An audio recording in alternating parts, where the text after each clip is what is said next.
Hey guys, welcome back to Magic TV. My name's Craig. It is 9 o'clock, which means it's time for a Talk Magic, and I have a super special guest on the channel today. Somebody whose resume reads like a who's who. One of the top corporate magicians in Canada. He's created some of the most amazing tricks you'll ever see. He's a regular at 4F. He's pioneered team building, and we're going to talk about all of that. But if you've ever heard me talk about the suit jacket escape on this channel, and I'm sure you have, because I rave about it, because it is my favorite trick ever, this is the man that invented the suit jacket escape. So just purely from that point of view, I have more to thank this man for than anything else. And I'm, of course, talking about Anthony Lindan. How you doing, mate? How are you doing? Great. Hey, listen, thanks so much for having me. I just, I rolled the dice. I said, I don't want to be in my downstairs bunker virtual studio. I'm going to sit up in my sunny living room, and my neighbor's cutting the grass right now. So I apologize. She's not going to be very long, but it's just like one neighbor's doing outdoor stuff, the other neighbor, and it's almost like they said, hey, that Linden guy's doing something online here. Let's make as much noise as possible. There, she's already left. But we've got a beautiful, right now, unseasonably warm and sunny. So I've got some windows open. Craig, when you reached out, I was so happy and so excited to be amongst your list. Very impressive list, and I'm honored to be a part of it. Well, you deserve to be on that list because you have done so much through your career, and I want to talk about all of it. But I mean, sure. Obviously, you sent me your bio because I knew a lot of what you'd done beforehand. But then you sent me your bio, and reading everything that you've done and all of the different stuff, and we'll talk about all of it. It's just, yeah. I knew a small percentage of what you've achieved, but you've done so much more, and I didn't even know. So I want to kind of, well, do you know what's funny? I said, hey, I should maybe put a little bio together for Craig. And I was writing it up, and even I was a little surprised. I was like, wow, I'd hire myself. Yeah, I mean, I didn't even realize, like, 3 of my favorite magazines, because I'm a huge collector of magazines. I've got every bound edition of Abracadabra, the Magical Arts Journal, Apocalypse, everything. I've got so many different magazines, wall to wall in here. And 3 of my favorite magazines, Apocalypse, the Trapdoor, and the Minotaur, you have got routines published in all 3 of those, which is incredible.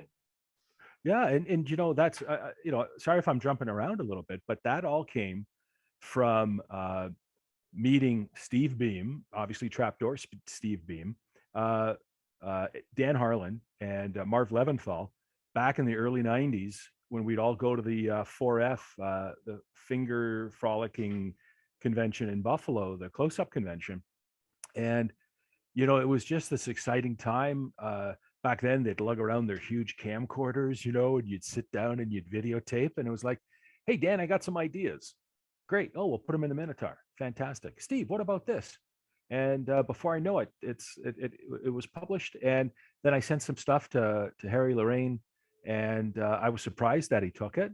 And then he got pissed off at me because I sent it to somebody else and they published it too. And, you can't,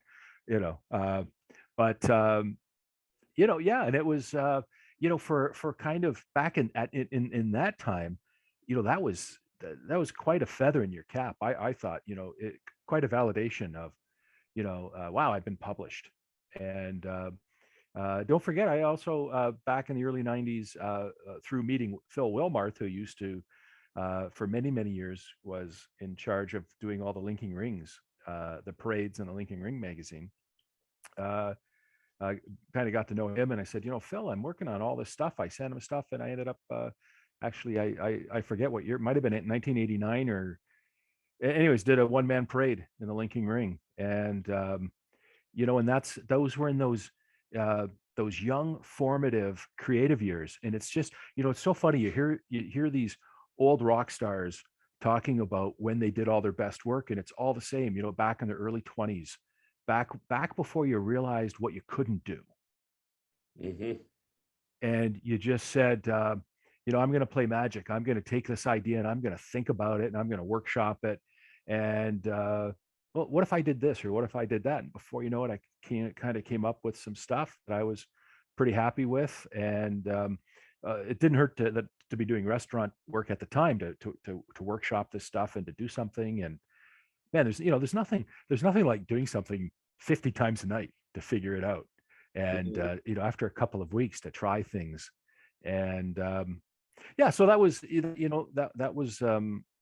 that was a lot of fun.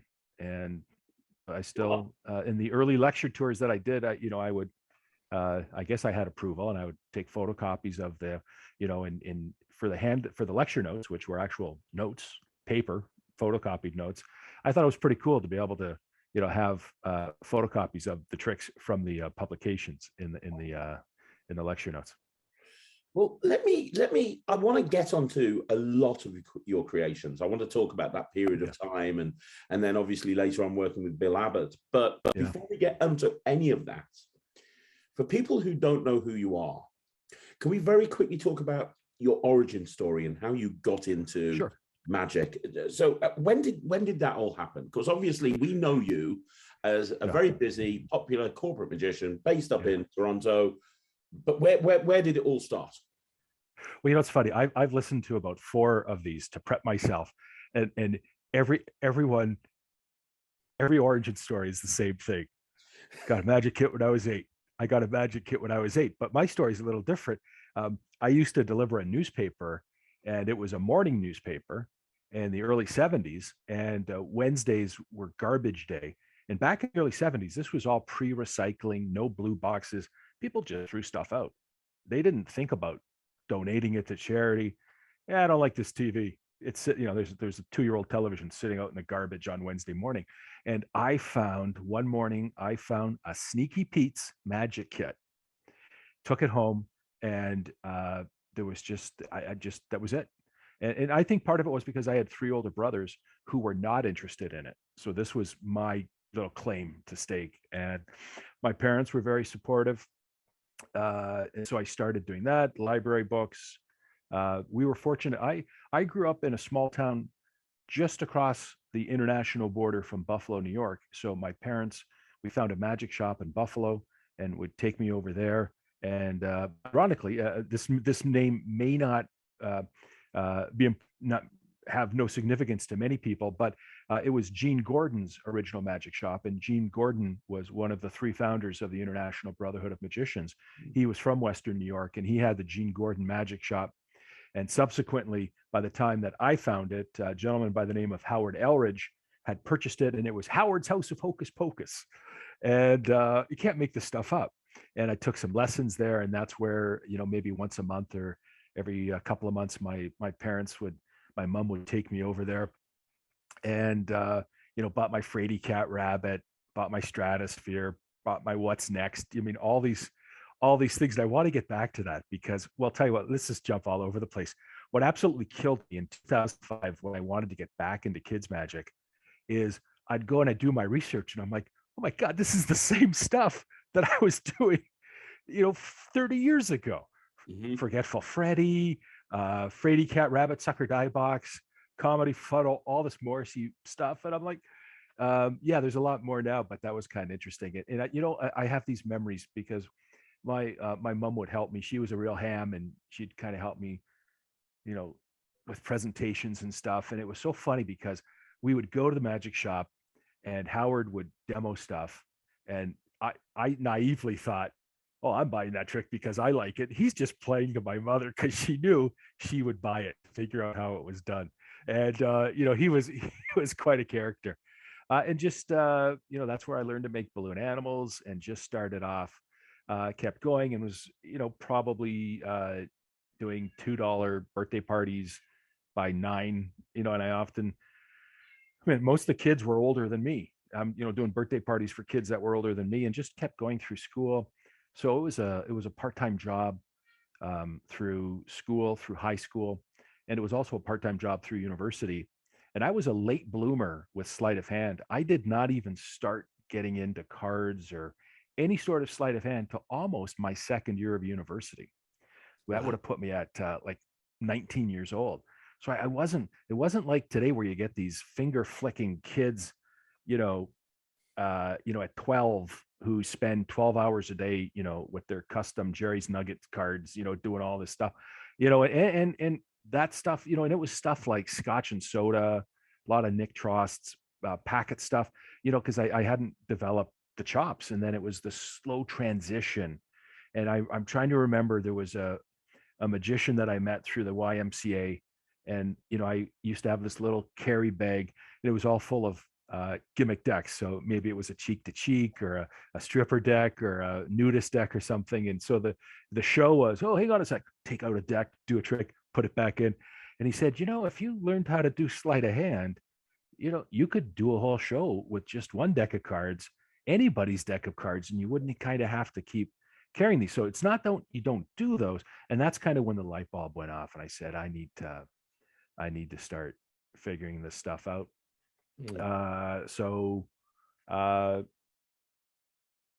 Yeah. And then, as I learned more in my last 2 years of university, started going out and getting restaurant gigs. And that was pretty pivotal. But, listen, I just want to say something, and this is, I think, really representative of how I've always approached things. I've always believed, if you're going to, is your magic a business or is it a hobby? And if it's a hobby, then go have fun with it. But if it's a business, you've got to understand. And I was reading just as many Dale Carnegie books as magic books and selling books. And I remember putting together a pitch to the restaurant, and this one guy, I'm in Kingston, Ontario, which is prisons and universities, and it's a great little town. But I had this one restaurant guy, I go in, because all magicians, we think, oh, I'm going to go into this restaurant and I'm going to show him this killer magic trick, and he's going to be so impressed. He's going to say, you have to come and do this. And I showed him the strongest stuff I could do at the time, and he basically said, so what? He said, do you know how much beer I've got to sell to give you the money you're asking for? How many extra food, which I make no margin on, blah, blah, blah, blah, blah. And I'm like, yeah, but look at all these great tricks. Your customers are going to have all this fun. And then that's when started realizing that the value as a restaurant magician is, how can I make this guy money so he can afford to pay me? And then, like, this one restaurant I was at called Aunt Lucy's, they had a lounge, they had the dining room tables. And by the end of my run, man, I had it down pat. I would go entertain the people while they were waiting for their tables in the lounge. And it was all, Mr. Magic Boy, if you can get one more round out of one more drink order out of each of those tables before they sit down, that's what I need you to do. And this was this real understanding of how that industry worked. And if I was going to play in that industry, I needed to understand. And, this guy didn't care. He didn't give a crap what magic I did. He was interested in, how is that going to help him? Because there is no restaurant in the world that is going to, in other words, and it was also explained to me, the restaurant cycle, if they're so early in the cycle, they might say, well, let's get magic to build the customer base. But if they're already up with the customers, what the hell do they need you for? Hey, I'm packed every night. I'm making all this money. You're just going to slow it down. You're going to piss off the servers. You're going to take tips away from my servers. And they're going to say, wait a minute, and I used to have a policy. I would go up to the wait staff on each shift, and I said, listen, I'm here to help you. I do not take tips. And if they give me a tip, I'm going to give it to you.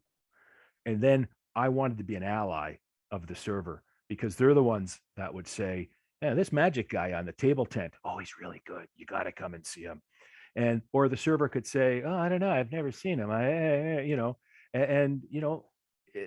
There's so many nuances to that. And it was good, because it helped me understand how to get along with the back end of things.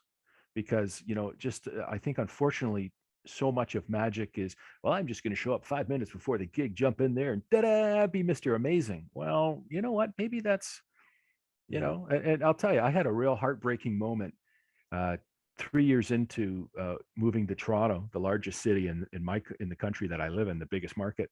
And an agent said to me, I said, yeah, hey man, I've really been proving myself. I've been getting a lot more work from you. It's all the great stuff I've been working on. And he goes, well, not really. I'm like, what do you mean? He goes, well, I know if I book you, you're going to show up a few minutes early, do a good job, stay a few minutes late, give a little extra, and not piss anybody off. And I'm like, oh, so like the 8 Pharaoh shuffles and the diagonal palm shift and all that killer stuff, man. No, well, and I'm sure you, as an agency owner yourself, you can relate to that. Is Yes. then it became, well, okay, then that's an important tool in our toolbox, is to be that dependable professional showbiz person. We got to have the show, we got to know the biz, and we got to be able to do both. Or the agents are just going to say, yeah, I just, if you're too hard to work with, da da da da da, get back quickly, be responsible, be professional, all these little mundane things where the guys just say, but man, I just want to work on my top change for 7 hours a day. Okay, but then you'll be continuing to do your top change in your basement and not have any work. Yeah. Um, boy, I'm jumping around. Before we, just Oh, while we're still on the this is uh, great. on the backstory stuff, I was so I'm doing mediocre kid shows. I didn't even realize how bad of a kid's magician I was till I got back into it years later. And I think part of that is because I was the youngest of four. I had 3 older brothers. I was never a kid. I'm 7 years old. There's no Santa Claus. There's no Easter Bunny. But hey, listen to Led Zeppelin. Right on. Yeah. So I wasn't. So I'm trying to be an adult as early as, and then I go to entertain kids. It's like I couldn't relate to them. Now, having years later, having had kids and really enjoying kids, I am so much.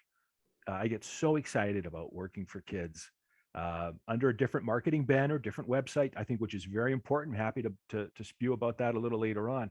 But to get out there and to just leave the pretense and the pressure of corporate entertaining and just have fun, it's pretty exciting. So I get a call. Uh, the most notorious prison, federal maximum security prison in Canada, is called Millhaven Penitentiary, and it's just like Alcatraz, built around the same time. We would walk by it as students, and it would scare you straight just walking by this place. So I get a call from it turns out he's the social convener for the inmates. Would you come and do our Christmas party? Okay, sure, yeah. Do I get paid? Yeah, I'm there. So I have to get a police check, and our RCMP, our federal police, kind of like Scotland Yard or whatever, I have to fill out the paperwork. They have to run everything. They fingerprint. They run everything. They X-ray my equipment coming through, and I just remember doing this show, and to be in federal. So like most of these inmates are in 15 years to life. And here's Mr. Second year political science university student trying in this, just, trying to use outdated audience management techniques on these hardened criminals, you know. Hey, your dad just killed somebody, but if you're not quiet and sit on the floor, I'm not going to finish this trick. It was just like, whoa. But it was a God. fun show and I did it, but I just think back to it and I just think, how on earth could I have had that experience if it wasn't for magic? And I jokingly tell anyone who will listen, I mean, I was scared straight. I said, I just did a magic show in prison. That's it for me, man. I'm not, that was it. And then after that, I wanted to get on a cruise ship, but I ended up Well, getting hang on. hired Let by, me just ask you yeah, one question, Anthony. yeah.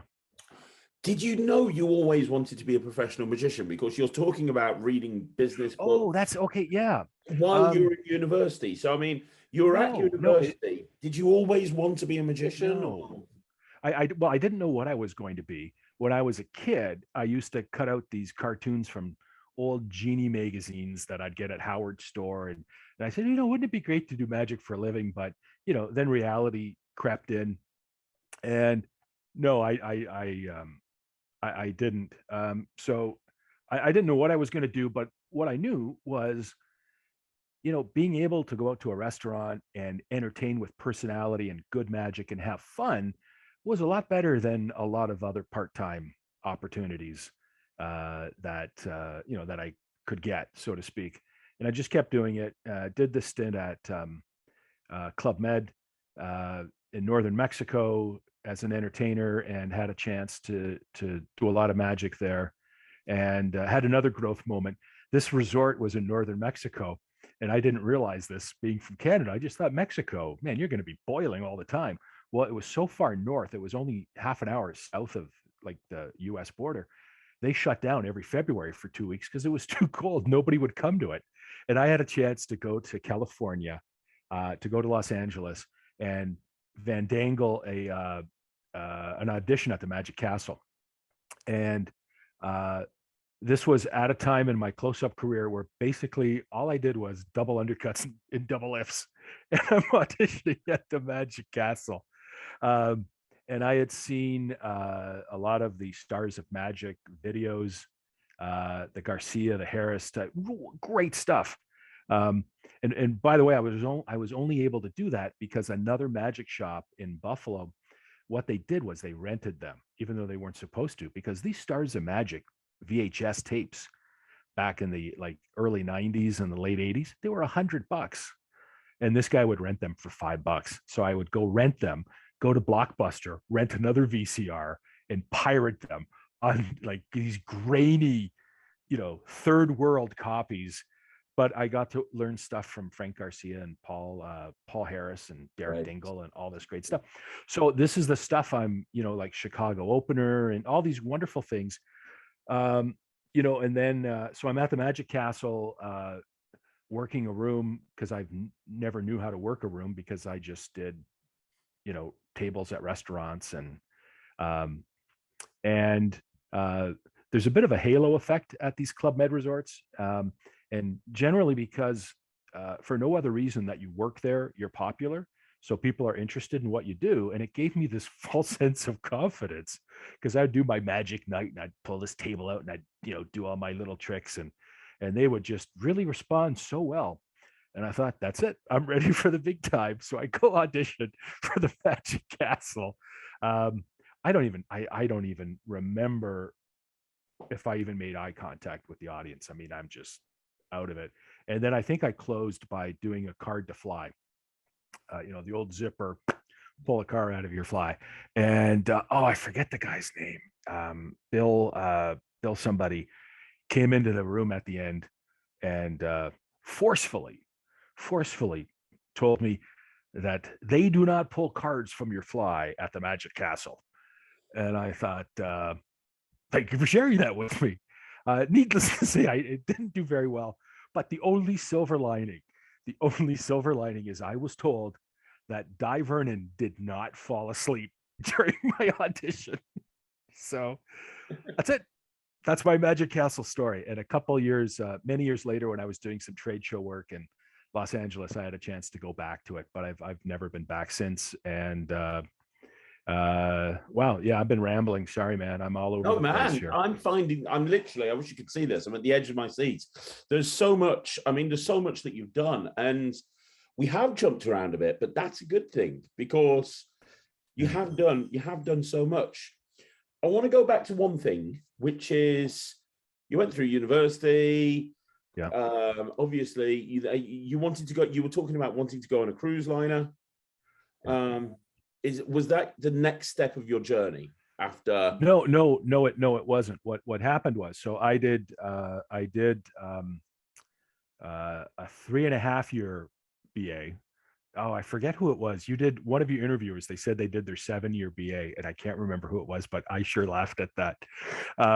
So I did that, and then I'm trying to figure out, I come back from Club Med, I'm doing table magic in a comedy club in Niagara Falls. So I get to hang out and watch all these comedians. And I said, you know what? I've been always interested in like doing radio and television. So I applied to a college. In our country, there's universities, and then there are community colleges. Unlike in the States where they call a university a college, that's not in our country. They're not trade colleges, but they're applied colleges. So I went and I did a 2-year radio and television course. And that's when I moved to Toronto and was doing magic part-time when I went through there, thinking, well, I'm going to get a job in radio. And I did, and it didn't, I had to keep doing the magic to underwrite this job in radio because the radio gig paid so poorly. I'd go out and do even through an agency, I'd go out and I'd still bring home more money in a one night corporate gig than I made all week in radio. So I did that for a little while, and I got tired of getting laid off. And that industry at that particular time was in tremendous transition, deregulation. A lot of the requirements for news, which is what I was doing, diminished. So the demand for news people diminished, and all of a sudden now, all these layoffs. So here I am, 2 years into the industry, competing with senior reporters who've got 10, 15 years experience. And I'm like, this is, anyways. So Yeah. I kind of got out of that. And then I got into this media research company. And because they liked my media background, I'm still doing magic. We doing a lot of reports, doing a lot of all-nighters. And I was getting really unhappy. In about 1997, I said to my wife, I'm just so unhappy with this. And she got tired of me bitching. And she just said, if you're so unhappy, why don't you just say, I'm going to go do magic? So I said, I am. So I gave my notice in 97. I went full time. And at that point, obviously, you'd done quite a few magic gigs anyway.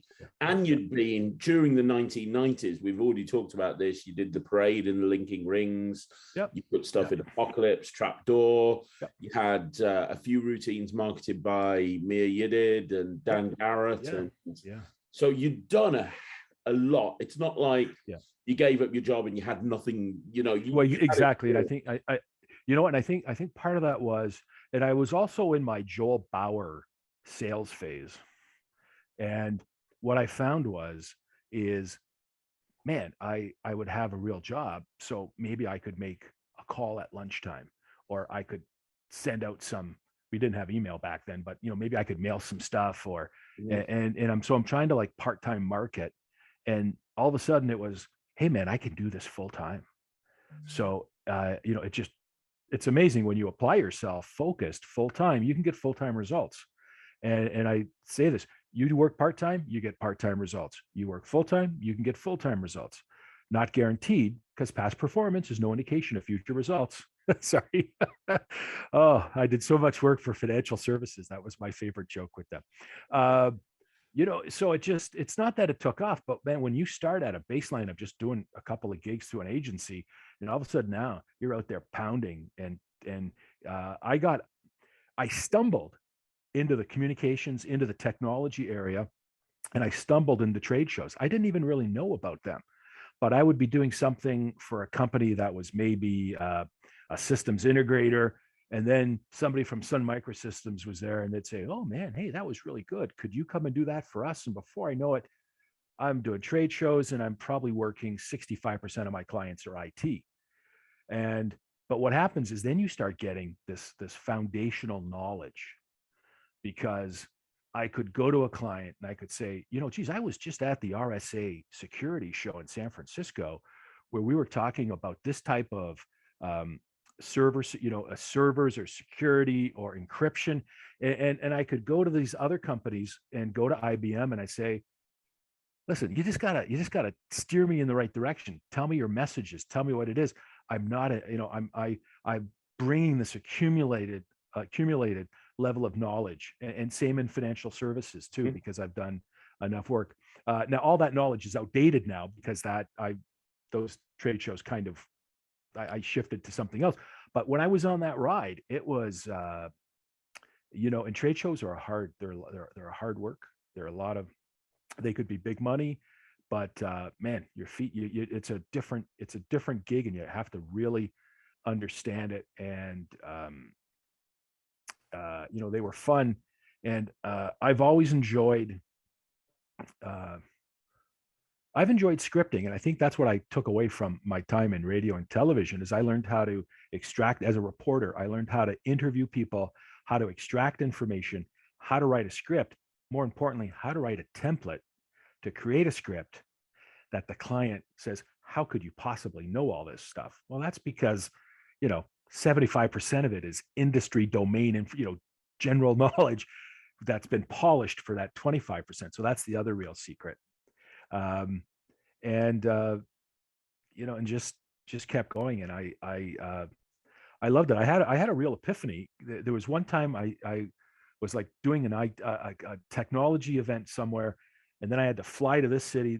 I was with a company that made ostomy products, like holy Jesus, ostomy, like wound care and stuff. So I'm there. And then I had to go back, fly back the 2 days later to do this financial services. And I'm on the plane and I'm struggling. And I'm like, oh man, I had to. I'm sorry. The other thing is when you understand how businesses work and you're able to conduct yourself um, with a little bit business friendly.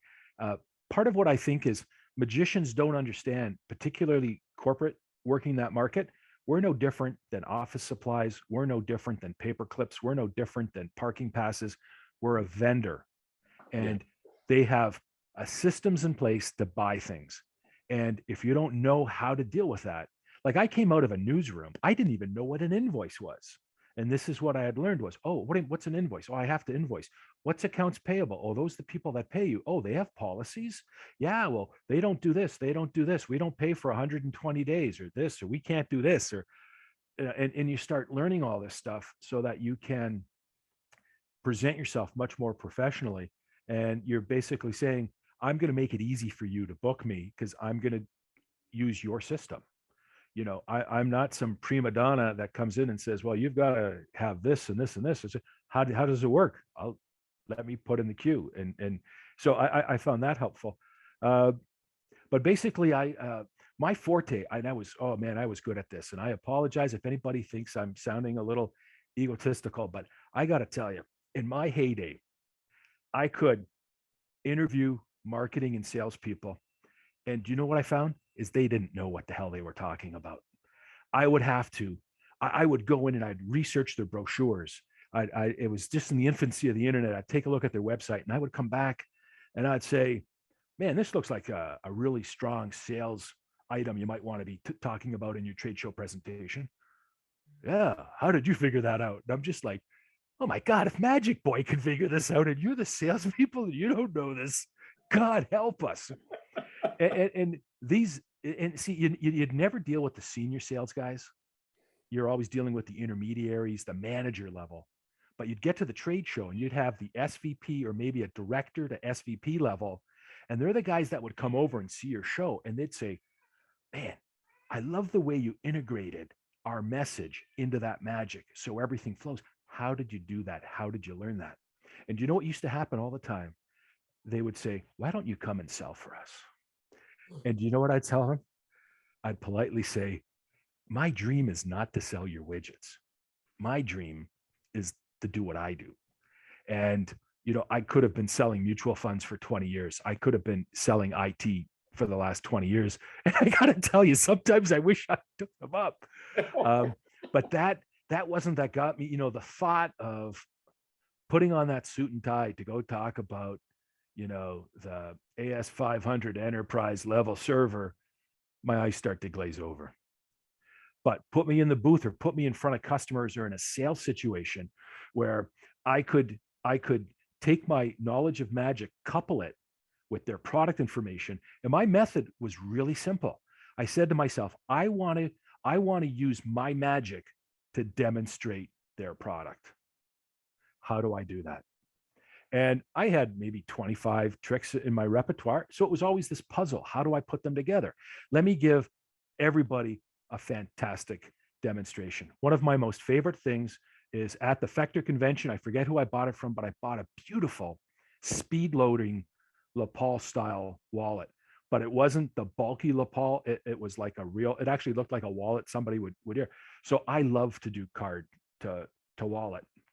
And something as simple as saying, because if favorite thing was to say to a company that maybe had a search engine capability or a database, I'd say, well, yeah, listen, I've turned my deck of cards into your database. I'm going to use your technology to help me find this card.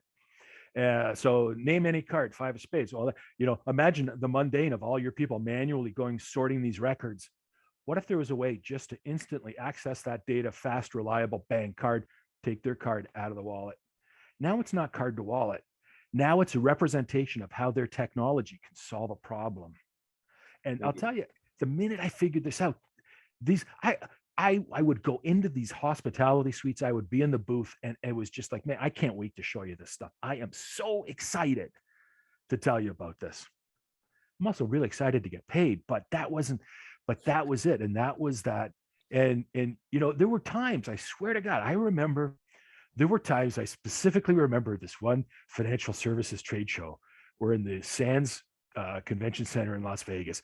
These sales guys had been out drinking. Of course, as the magician, I'm going to bed early, resting my feet so I can give 100%. Because if I don't give 100%, I get shit. If the sales guys go out and drink all night, well, that's okay. So there's a double standard there. And I learned that real fast. On more than one occasion, I remember guys coming up to me and just saying, buddy, can you just tone it down a little bit, man? Like, basically, you're kind of like making us look stupid over here. And I'd say to them, I don't answer to you. See that guy over there? I answer to him, and he's paying me to do this. Yeah, I will. But I was, part of the people skills was, and you see, this is, oh man, there's so much to the stuff that guys like Seth Kramer, that in my opinion, probably one of the best trade show magicians, guys like Seth Kramer. Oh, the guy's a master. Eddie Tulloch reincarnated. But I would go to these guys and I'd say to them, most of these trade show badges were color coded. So they would classify the attendees. So I'd go to the guys and I'd say, who are you looking for? What does that mean? You're looking for orange badges? Okay. So I would do my spiel, and then I would prospect for the guys. And I'd have a call to action at the end of it. And if this guy looked like an orange badge and I read his title, if it was impressive enough, I'd say, do you know what, Bob? Tell you what, Bob, come over here just for a second. Bob's going, what are you doing, Magic Boy? I need you to talk to Bill. And I'd literally drag the guy into the booth and do the handoff to the sales guy. And this is why the sales guys start going, hey, this Magic Boy ain't so bad after all. Mm-hmm. So now they start liking it. So when they get back to head office and they sit around and they do their debrief on Magic Boy, was it worth 5 nights accommodation, 2 flights, and all this money? All of a sudden, these guys say, yeah, you know what? Maybe, yeah, that wasn't, and this is how I, did work for the second largest bank in Canada for 7 years, trade shows all across the country by being a part of their team. I just happened to be doing the tricks, but I had to help them achieve their objectives. And, this Dale Carnegie 101, man, you can get anything you want as long as you help everybody else get what they want. And I would tell people, I tell other magicians, when you're doing custom presentations or a sales meeting or you're doing something, there's no place for just random magic. If you're not moving the needle, if you're not doing something, if you're not helping somebody understand something, forget it. And I learned this real early on the trade show floor is people don't give a shit. They don't want to stop and see your stupid show anyways. So if you're not giving them hard-hitting information that gets them to think, oh yeah, well, you know what? I was going to ask this anyways. Why don't I stand and have fun and learn this? These little things is they won't go by. And see, this was what I learned working American trade shows. I would get to the McCormick Center in Chicago, and it's so big, they can't come back. You've got one pass. You've got one chance to reach that person. The smaller shows, the Canadian shows, they're so small. People say, oh yeah, man, I'll come back. I'm going to go have lunch and I'm going to come back. And they would, because there's only 300 booths. Yeah. But you get doing a consumer electronics show, or in my day, we did these huge Comdex computer shows. They took up the entire city of Las Vegas. This guy's not coming back. I had one chance. If I didn't grab him by the curlies and do something, he was gone. So it was important for the client to see me grabbing him by the curlies and reaching out with that net and just trying, literally fishing and just casting and put it in. Man, that was a long-winded explanation, a long-winded answer. I don't even know if I answered your question. You did. You absolutely did, Anthony. Yes. And then some.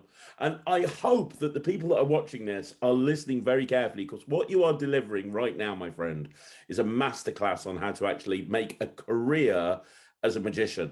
And I think that it's important that people understand that what you're saying, what's so important is it's a business. It is a business. You're talking about building relationships. You're talking about proving your worth, showing how valuable you are. Make it, because ultimately, like you said, corporates are like restaurants. If you're not bringing in the bucks, then they're not going to keep you around. They only want you because you can do something that they need.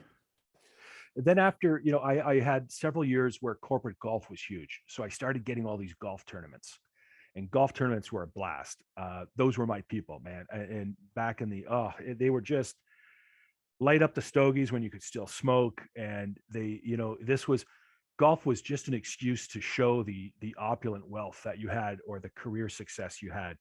And if I could weasel in there, do some tricks, be one of the boys, but you know what? I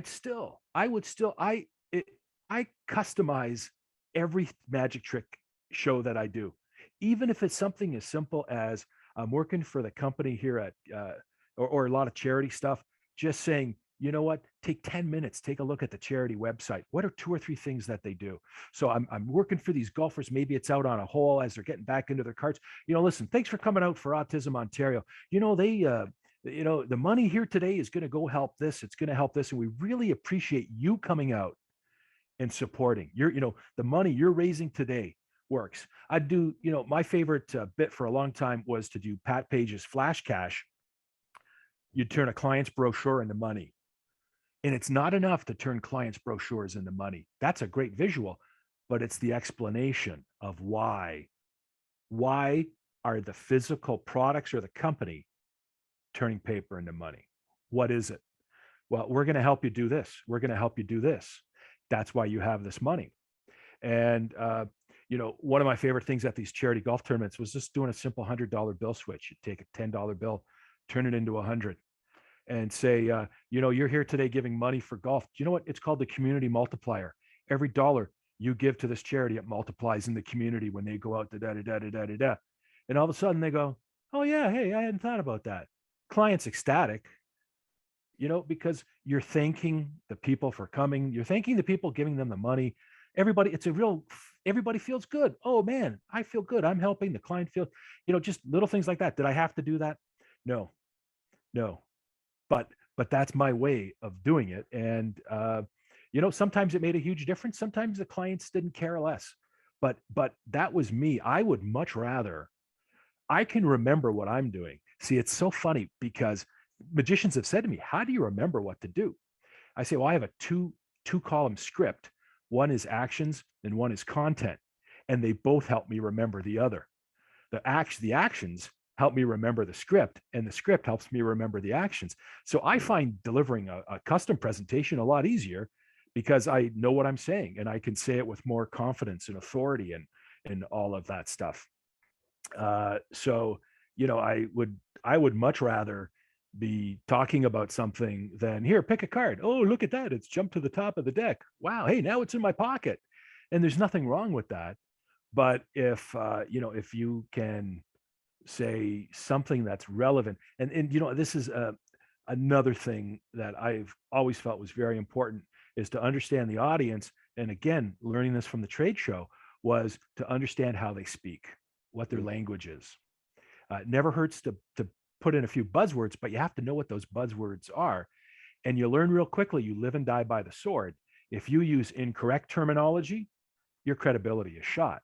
Yeah. But if you're using the right buzzwords and you're backing it up, what you've just done is given yourself instant credibility. So in a trade show environment, in 30 seconds, 60 seconds, you can communicate to everyone in that 20 people, 10 people, 5 people. I know who you are. I know why you're here, and I know what you're looking for. And here's how we can help you in like 30 seconds by using the right language. And you have to learn that language, and you have to get clients to help you to learn it. I'd ask, I would interview people all the time. I'd be in the trade show floor and some guy would on the way out, and I'd just say, hey, can I ask you a question? You work for Boeing, huh? Oh, okay. Well, what's going on right now is, like say it was say it was an IT security conference or something. What are the 2 biggest security issues you think facing your industry right now? And Like, just, okay, can you just think about this for a sec? I know these guys are just rolling their eyes going, Lindan, you're so full of shit. You're going to pull some guy over and ask him these questions. And the short answer is yes, but often I might go have lunch, get a lunch break or a washroom break and sit down at an exhibitor table, and I just start talking to people. Everyone at that booth, everyone at that floor, I guarantee it, nobody wants to talk to them. Nobody wants to listen to them. Now you've got somebody coming up to them, asking them their opinion. Yeah. Who doesn't say, oh, you're asking for help. I can be a rock star here. Yeah, this, and this. So you just keep getting more bricks in that wall of that knowledge. And maybe later in the presentation, you see somebody else in the entire industry that guy was in. You drop it in and you just see that guy go, whoa, holy shit. How do you know that? That's unbelievable that you know that. He's sitting there going, wow, you know my business. And I'm going, yeah, I do. But I know the industry. And people, it's like facial recognition, how people, psychologists tells us if we see shapes, our human mind will just put them into the shape of faces. You give people it's almost like cold reading. You give people open-ended information, they're going to process it as if it's about themselves. Yeah. So, and this was it. I just want to connect with people. And I want to, for 25 years, I've been trying to figure out how to get people to go, instead of saying, fuck off, magic boy, this is serious, to, hey, can you stay? Can you show us more? Hey, this is really good. You're really interesting. And this isn't an ego thing. This is like, you could do a whole course on approaching people. And there are people that talk a lot about close-up magic, the anxiety. It sucks, man. It sucks when 80% of the traffic goes by your booth and basically says, I can't be bothered, but it's not personal. The guy at the cocktail party, you learn to read people and you learn to realize, hey, this isn't a good time. And you learn to be able to look at the body language and and you see that there's dynamics going on. And this is what inexperienced close-up workers do. I got a trick here. Ooh, I'm Mr. Magic. Can I show you a trick? And I don't mean to be disrespectful. I've done that too. But sometimes you gotta pick your opening. You have to be intelligent about it, and you have to think, because these people don't know what the hell this is. We think, oh, everybody's seen close-up magic. No, this many people have seen close-up magic. So they're at, and I've said to agents all the time, you put strolling magic at the worst possible time in a cocktail party. People don't want to watch magic in a cocktail party. They want to connect. They want to be seen. They want to talk to people. And then what Magic Boy is doing is hindering that instead of helping that. I got to the point where I said to my corporate clients, for years and years, it was always, oh, here's my after dinner show. Yeah, we're going to have all this fun. As a bonus, I'll do 45 minutes of walk around magic at your cocktail. Before everybody sits down for dinner, I'll warm them up. And I don't do that. I stopped doing that about maybe 10 years ago. I say, after the show, I'll come back out and I'll mingle with people. And that, to me, that's the value add, because now they've just seen your show. You're a hero. You're Mr. Magic guy. But that takes confidence as a performer. I was speaking to John Archer about this, and he said it's easy to walk out on stage and do a show when you've warmed them up by doing close-up magic beforehand. But walking out on stage cold, when the audience don't know you, and walking out and grabbing their attention, that's when you know you can do stand-up. Well, you're absolutely right, and there's a definite merit to that. But I will tell you, I have had more instances than I care to believe where I warmed these people up, and then I got up on stage after dinner, and I'm like, are these the same people? What happened to all these super fun people that I just worked for?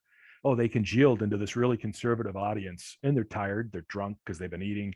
And now, and yes, I can, there's pros and cons to it. I just, it also, it depends a lot on the individual venue, but I would rather go back after I've done the show. And perhaps it's age, and perhaps it's a little bit of burnout, but I would tell anyone who does I'm a suitcase guy. I'm not an illusion guy. I'm a stand-up act. or a suitcase act, right? So I'm doing, and that's the whole reason. Part of what I loved about the suit jacket escape was it was big and flashy, and I knew I was on the right line because an agent came up to me at the end, and when I first started doing it, and said to me, Anthony, I didn't know you added an illusion to your show. And I went, yes, I have. I went, oh, well, there's an interesting piece of intel. So now all of a sudden that became the client, and I'm going to close with an illusion. They don't know what the hell an illusion is. Suit jacket escape, you bring people up, big red shiny curtain and all that. It's an illusion. Well, I'll tell you right now, it's a feature of my illusion act. I do illusions. I've got a full big illusion act, and I always put suit jacket in there because it's a trick that, although it packs really small, it fits with the scale of the rest of the show. Doesn't seem out of place at all. Yeah. Before we move on to other topics, I would rather say in the other thing that I started getting a little burned out, and in that I would kind of come home from these 2-hour walk around is one thing. 3 hours, oh man, I'm getting older, my feet hurt, my back hurts. And I just kind of reached this point where I just said, I don't want to have to walk up to 100 groups and do the same dance every time. I say, you know what? Put me up on the stage. I would rather fight like hell for 10 minutes once and then finish off with my 35 minute, or, then I've got 35-minute show. I'd rather grab them by the nutsack once, shake it really hard, do the best I can, finish the show. And instead of, going to start all over again. So, that's just a little bit of,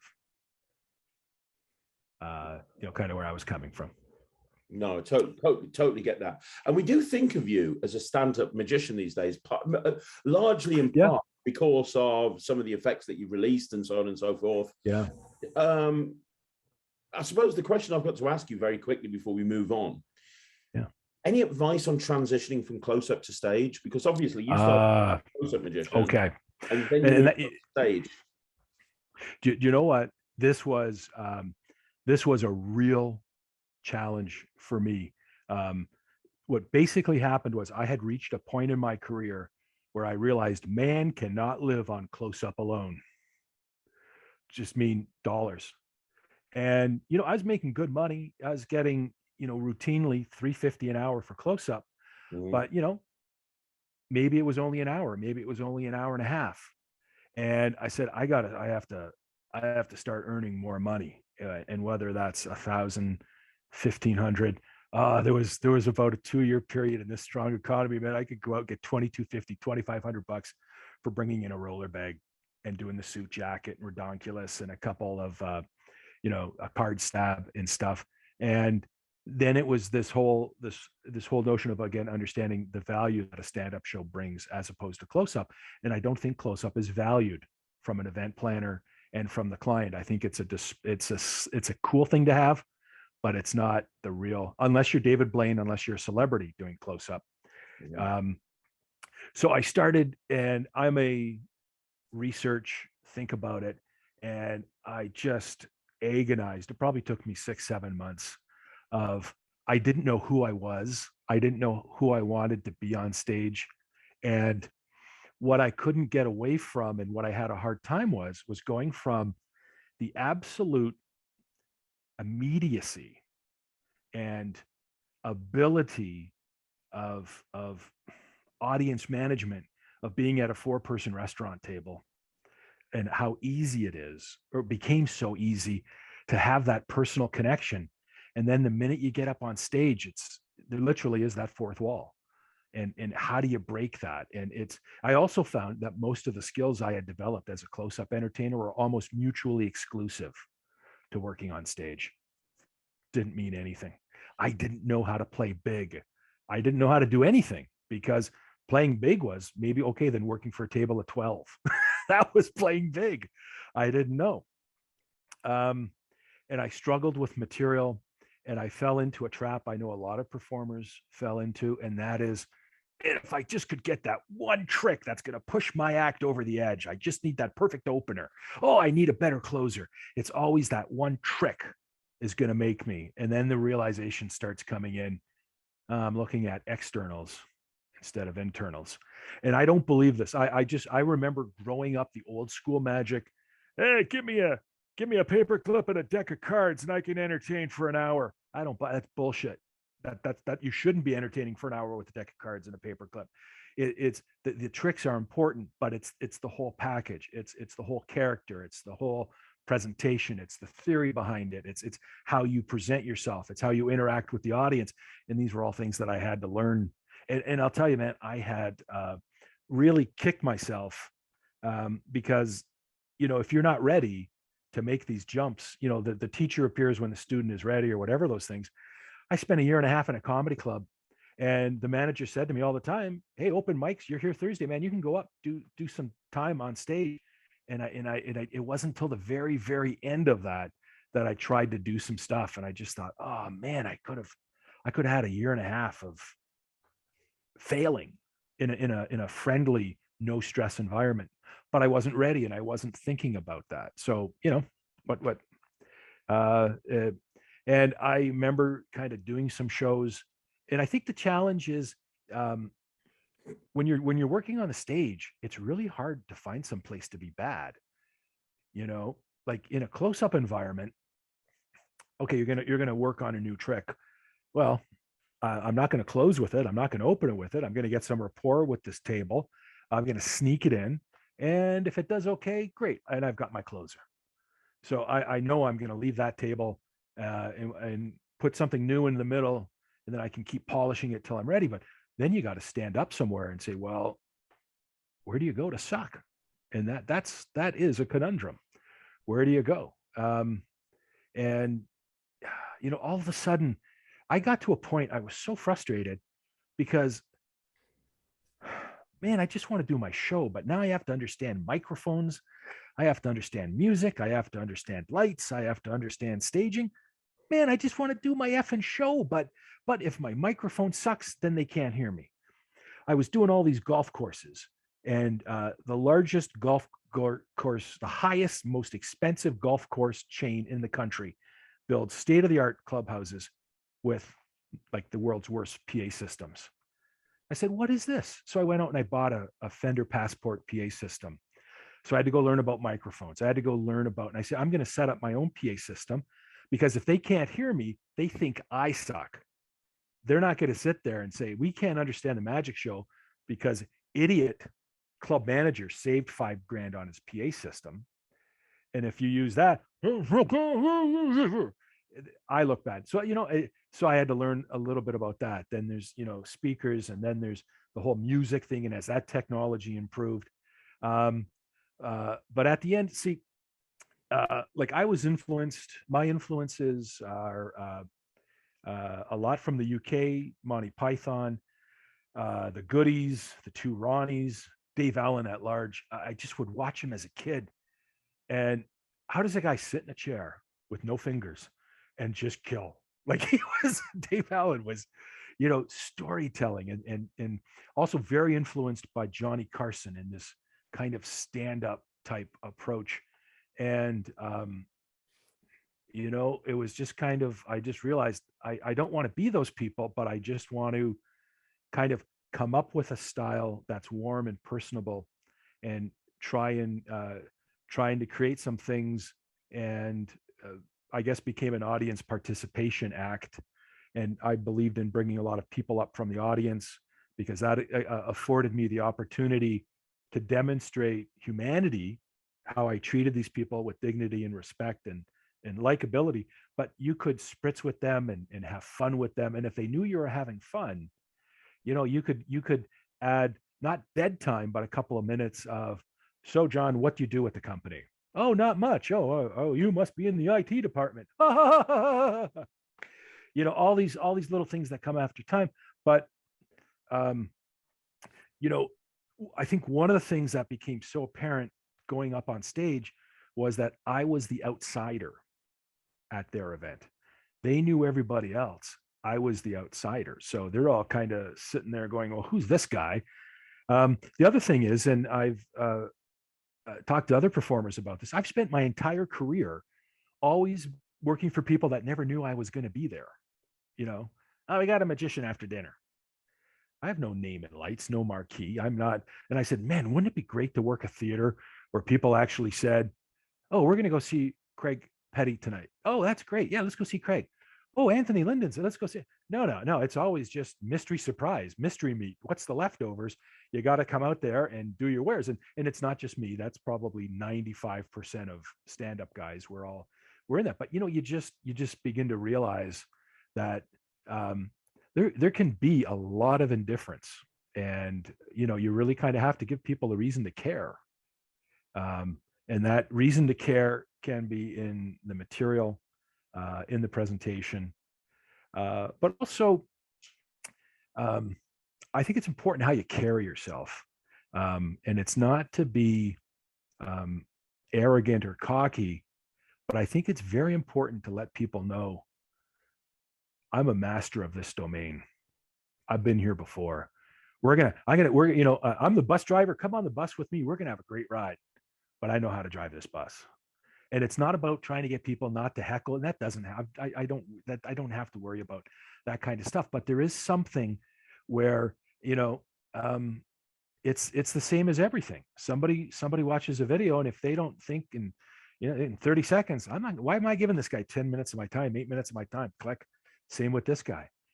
Why is he here? And, and this is, it comes back to confidence in yourself, which is a combination of confidence in your skills, confidence in your material, and confidence in your attitude. And it's that, and to kind of develop that flexibility of being able to literally command the stage. And I know that kind of sounds corny and a bit cliche, but that's what we do in close-up. I mean, think of it. Even in a walk around, you walk up to 4 or 5 people, man, you plant a flag. I'm here. Watch this. This is cool, man. I am commanding our little space here. And then I'm going to go in 5 minutes. But while I'm here for 5 minutes, I'm the guy. And how do you get that on the stage? And I struggled and just went through all sorts of presentations and all sorts of things. And, even again, I was always Johnny Corporate. So biggest compliment to me at that time, when people would say to me, oh, you don't look like a magician, you look like a lawyer or a banker. I go, thank you. That's by design. I was like, not trying to be anti-magic, but to me, and this was kind of go back to those trade show days where I want to look like one of the sales guys. I don't want to be in a tuxedo. I don't want to have a sequins. And I'm not saying there's not a time and a place for that. But I was not that razzle tazzle kind of thing. I'm like this, I'm like one of you that knows all this super cool stuff. So let's do it.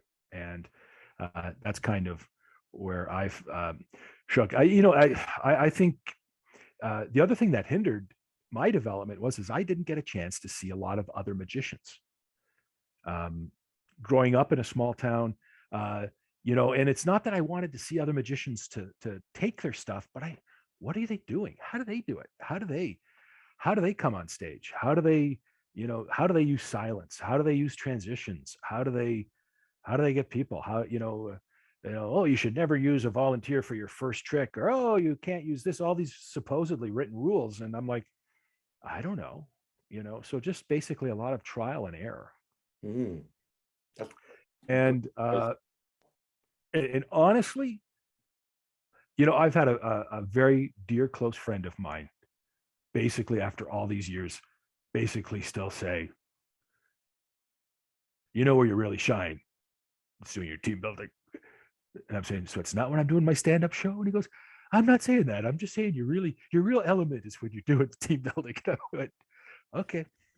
Well, I want to talk about the team building in a second, but before I do, let's just very quickly talk about, so while all of this success was going on and you went from restaurants to trade shows to corporate stand-up shows and so on and so forth, and while you were becoming more and more successful and your stock was rising and you were building up your client base, you almost had this second career as a creator of magic, a lecturer, you know, we've talked about some of the stuff that you were doing in the 1990s, but then in the 2000s, you know, you started working with Bill Abbott.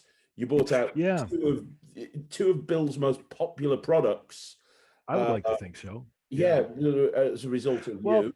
you know what? It's funny. Early '90s, all the stuff I'm thinking about is close-up stuff. Yeah. I don't even like. I have come up with some kids close-up stuff. You know, if I'm fixated on close-up, that's what the stuff that I'm going to create. And I just want to preface, and I think this is important.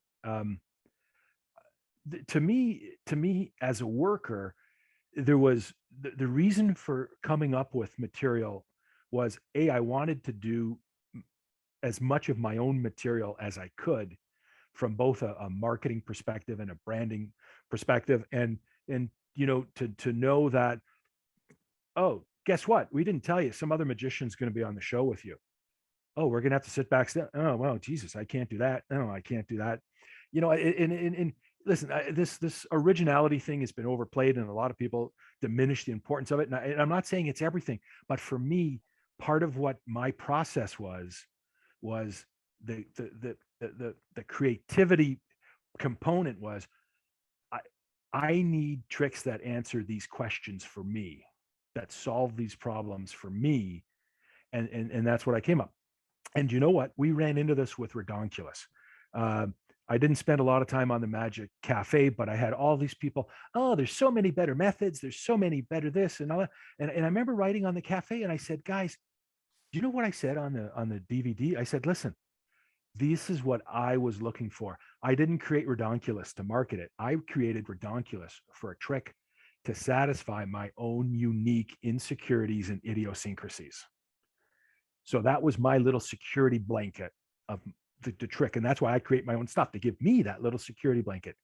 And then, oh, Bill said, well, why don't you put it on the market? I said, okay, so we'll teach it the way you do it. It doesn't mean it's the best method. I'm just saying it was a method that worked for me. And that's what we all have to do, is find methods that work for you. And I know a lot of close-up guys in the early stages. And I say, then, you know what? Maybe, tell you what, do a double undercut. Don't spend 5 years learning to do a pass. Do a double undercut. And I know people like Darwin Ortiz and the theorists talk about level of convictions and how a top change is more mystifying than a double lift and all of these things. And I agree. But at some point, Harry Lorraine's magic book, he gave some good advice. He said, learn one really good way to do a sleight, and then just do it that way.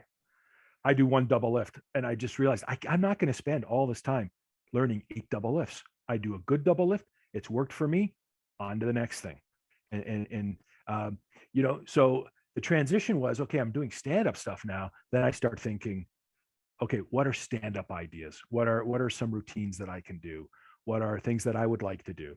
What are things that excite me? Because I think if we don't get excited as a performer, sooner or later, you know, sooner or later, if the audience can, you know, figure out, he's kind of mailing this in, and we all do it. It's you know, but if every show is kind of like, well, maybe I should just hit play on the tape recorder. So that was, you know, and I just like thinking about things and thinking of ideas, and that led to like the suit jacket escape. I was at a theater show watching this performer do the spirit cabinet. And tied in the chair, spirit cabinet goes around, and the pie plates and the tambourines and all the stuff comes out. And then I get this light bulb, and I say, wow. So basically, every time the curtain closes, funny stuff happens or unexplainable stuff happens. And then the curtain opens. And then it just like, then this connection came with, remember those really stupid quick release shackles that everybody does as just a stupid throwaway? What if you had a curtain, and every time the curtain went up, strange things happened, but couldn't be happening because your hands are handcuffed together, and then the curtain came down, and this was this genesis of this. And my wife went to the fabric store, made this thing, and started working on all these crazy ideas. And I have this beautiful set of quick release shackles that I bought from Morrissey Magic 30 years ago. So they're really thick stainless steel, and they're not like these ones that almost bend now.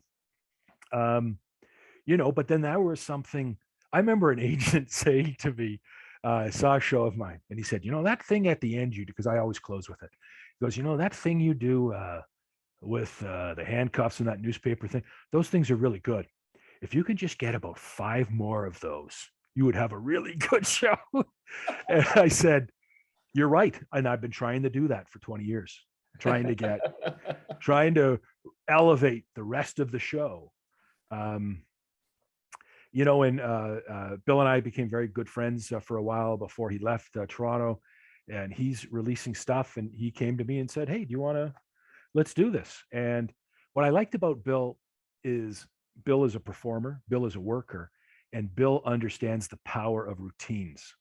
And ironically, I think it's Nick Lewin that says his tagline is, we sell routines, not tricks. And I like Nick too.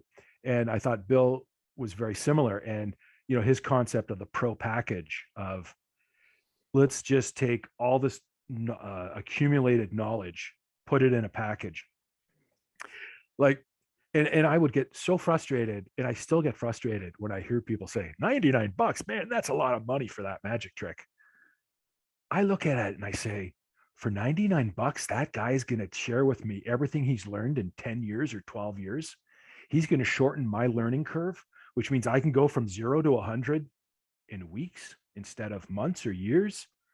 That's a bargain. To me, that's what we buy. I want routines. I don't need another slide. I don't need another this. And when you have guys that put together these routines and these ideas, and then, tell you give you the little hints, give you the little polish, man, that's it. Yeah. And that's what Bill did. I mean, we went over all the 2 products together, and that was his goal. Is I want people to be able to see this. In I know at the beginning he actually put up inside the suit jacket case DVD cover, there was a poster that you could take out and pin to the wall or tape to the wall. I still where it had have the it. practice. I still have that poster on my office wall in my office, at my main office, because the suit jacket escape, genuinely, I'm not just saying this, it changed my life as a stand-up performer. It really did. And that is framed and up in my office so that I can always remember that was kind of the turning point in my stand-up career. It really was. Well, that is really nice to hear. And I have to, you know what, I would have to say, in my opinion, I think people will be, listen, who am I to say anything's a classic? But what I think is 50 years from now, magicians are still going to be doing the suit jacket escape. I think maybe even 100 years. Like it is kind of one of these timeless audience pieces that just ticks so many boxes that has real staying power. And it all depends what you want to do. The amateur that wants to be flashy and impress somebody, oh man, that's stupid. You're just getting out of those handcuffs. Everybody knows you're just getting out of those handcuffs. Okay, yeah, they do. But it's the structure, it's the routine, it's the presentation, it's the entertainment value. And I've always liked to close my show because to me, it's like the roller coaster where I've done all the heavy lifting in the show. And it's like that in a roller coaster where you go click, click, click, click, click up the big incline, and then you flow over and you just go crazy. And to me, that was the ending. Is I've worked so hard. Man, I'm now going to bring out the suit jacket escape, but I can just relax. But you know what? Fun. And that's what's nice about it is I use it as an opener. In my illusion show, I do a box illusion, then I do that. Or if I do my cabaret show, I do a very quick thing, normally the vanishing bottle, then I do that for 2 reasons. 3 reasons. 1, it establishes credibility. Yeah. Because they can. 2, it kind of establishes what the act's going to be about. It's very comedic. It's not taking itself too seriously. So it establishes all of that at the beginning. It also plays really big. It gets a couple of people on stage with me. So it sets up that I'm going to have a lot of audience interaction. And finally, I just love the hook line. I'm going to escape from my own suit jacket. I mean, it's just a guaranteed laugh. So for me, it works so well as an opening routine because it kind of sets the framework for what the rest of my show is going to be about. Love it. Absolutely love it. Yeah. Bill said to me, he said, these are your babies, but once you put them on the market, it's they're not yours anymore, kind of. And I've been fortunate. I've only had a couple of instances where I've been on shows or working with other performers, and they were both with Redonkulous. I was the opening act, and we're going over, and he goes, "This is kind of awkward," but the performer said to me, "We're at dinner before," and he goes, "This is kind of awkward. I know it's your trick, but Redonkulous is such an important part of my show. I really need to do it." And I said, "Okay," and it was just like, that's it, man. I can't do my own trick, but that's the trade-off. That's And funny. you know what? But you know what? I don't care. I mean, how many people have seen the Straight Jacket Escape? Like seriously, even all the shows, hundreds of shows I've done. Yeah, all the shows you've done, when you line them up, how many people have seen it? And and that was you don't release magic tricks to get famous, and you don't release them to get rich. It has, I think it was put out in 2010 or 11. 10. And the royalty checks from Bill Abbott are definitely getting smaller because he's selling less of them, but it's also been out for 12 years.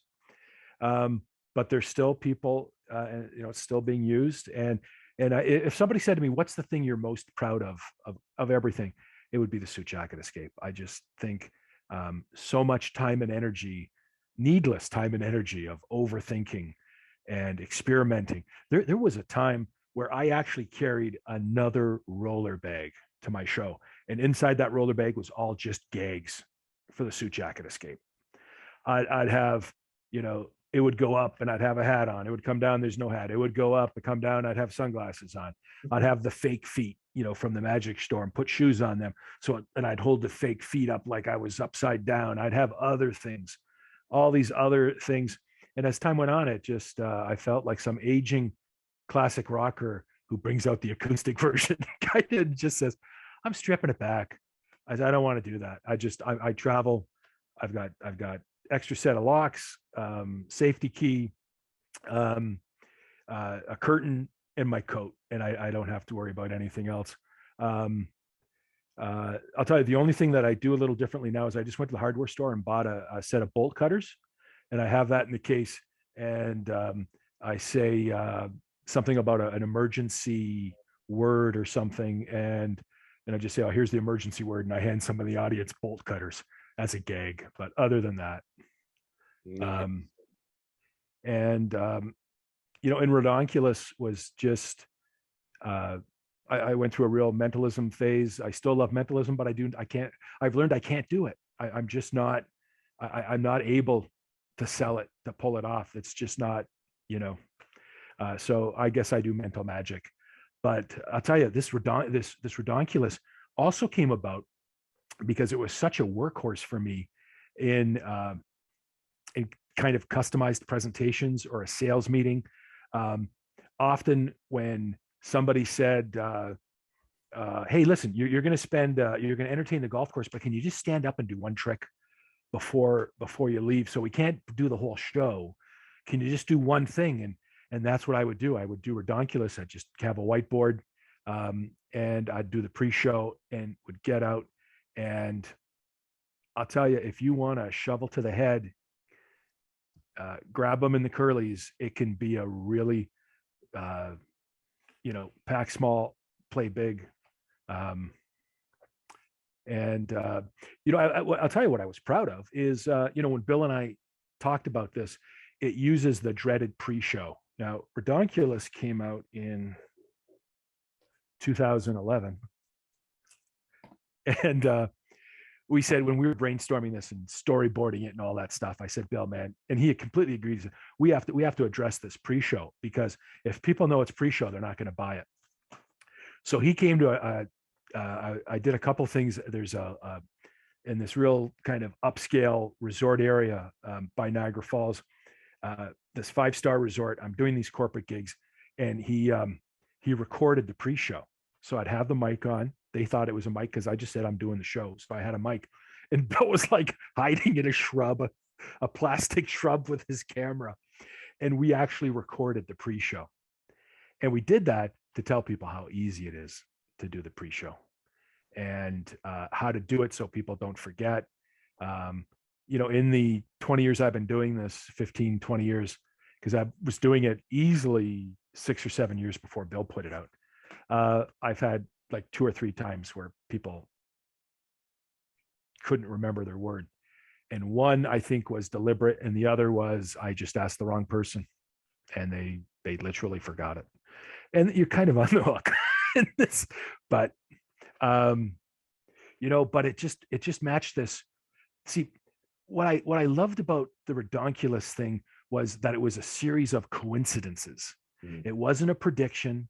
It was like this position that I just relish about being on stage and being a conductor, being a facilitator of all this incredibleness going on. Yeah. Bill, you thought of a word. Great. Susan, which path do we live in? And now, Susan, all these people made a decision. And then finally, Bob pointed this word. I've written it down. John, what was your word? Look at this. Had each of those persons thrown away another, you know what I mean? It's an impossibility. And I'm not saying I did it. It's just a smack you in the face impossible of, okay, WTF, how is that possible? Yeah. And it's not that Mr. Magic Man is saying that, but he's presented this impossibility. And I just loved the fact that it wasn't I've got an envelope, I'm so smart, I put something in the envelope. Hey, let's try something. Bang, you're off to the races. Yeah. And from a presentation point of view, it's so different, than a conventional prediction. And that, yeah. So I don't know, it's people complain on the cafe. They say good things on the cafe. I just said, I don't care. I'm using it, and I still use it. So that's the most important thing. Exactly. Yeah, exactly. Now, obviously, off the back of doing Bill stuff, you've been, you've done a Penguin Live in 2017, which was very well received. And if you guys haven't seen that, you should check it out, because that was super fun. That was, I'll just say, I'll tell you, that was a new experience for me, because I hadn't lectured in a long time. But anyways, not that, but it was the one area where I felt a little uncomfortable is I had to go to the Penguin people and say, listen, I have to at least perform Redonkulous in the suit jacket, and I have to address them, but it's not the place to explain how to do them or to teach how to do them, because they're products. And I didn't think it was, yes, they are my products, but they're really Bill Abbott's product. Like, you know what I mean? It was this gray area. So we did a performance of them and we talked about it and the like. And I think I just went through like a bare bones presentation. But there was a lot of good close-up working stuff. And that was a blast. I really enjoyed doing that. And, it was so nice to get together with Dan Harlan. I hadn't seen Dan since years and years before at the 4F. And you've been to 4F like 13 times, haven't you? I mean, that's yeah. I think I haven't. I kind of stopped going. I can't even remember. 2013 or 14. I just I was just in a different headspace. I just wasn't. It wasn't floating my boat, and that was no reflection on. It was it's like when the girlfriend breaking up with you that says, no, it's not you, it's me. Well, it really was me. I just wasn't that interested in close-up magic. And, so I kind of stopped going. But the next big thing that you did after all of that, and after the suit jacket escape and the Penguin Live and all of that, is, or actually at the same time, you set up your team building company, which you mentioned earlier on as something that, you're very, very proud of. And I know it's something that you've carried on doing to this day. Yeah. The point of even taking it virtually during the pandemic. So yeah, very briefly, do you want to talk a little bit about the team building? Absolutely. You know what? I will be. I love magic. It's in my DNA. I will think about magic till my last breath on this planet. And then in the afterlife, I'll think about it too. Um, but if I could wave a magic wand, if I could get up every day and do a team building workshop, I just would be in heaven. I just absolutely love doing them. And what started was I had a shoe manufacturer, a shoe retailer, saw me somewhere and came up to me and said, "Hey, could you come and teach our sales reps how to do some magic tricks?" So I had to sit down. Okay, what tricks are they going to be? How am I going to teach them? They have to be easy enough that they can learn, but good enough that they'll want to do them. And then I had to go put together some support materials. And I went and I did it, and it was very well received. And it was just kind of like, hey, there is something to this. And that was kind of the genesis of it. And it just started getting legs. And I started polishing it up. Used to be called Tricks of the Trade. Then it became the Magic of Collaboration. And right now I'm kind of refocusing on it as an activity called You've Got Talent, which kind of capitalizes on the talent TV shows as well, but also from an HR perspective, they refer to talent as people in an organization. And there are talent managers and people in charge of talent acquisition and talent management. So it's this kind of corporate play on words that You've Got Talent. And it just, I just went out and did a lot of free ones. I did all the charities, all the associations, and started breaking it in. And then just said, okay, this is something. This is it. And went out and had a lot of fun with it. And usually would get a reaction of, man, I didn't really know what to expect about this, but this was really fun. And there was really good learning takeaways. And it's fun to, and it's the format. I've developed this format that does all the heavy lifting. And that's why it's so great. I just love it. I've got my binder. I flip pages that tells me what to do, what to say, and I've broken it down. And so much of the time people are in activities because they have to learn to do the trick. They have to read instructions. They have to learn it. They have to practice it, develop a presentation, then rehearse it, then go perform it. But as it morphed and developed, what was really the most powerful thing is clients kept saying to me, could you do this? Could you do this? And I'd say, yeah.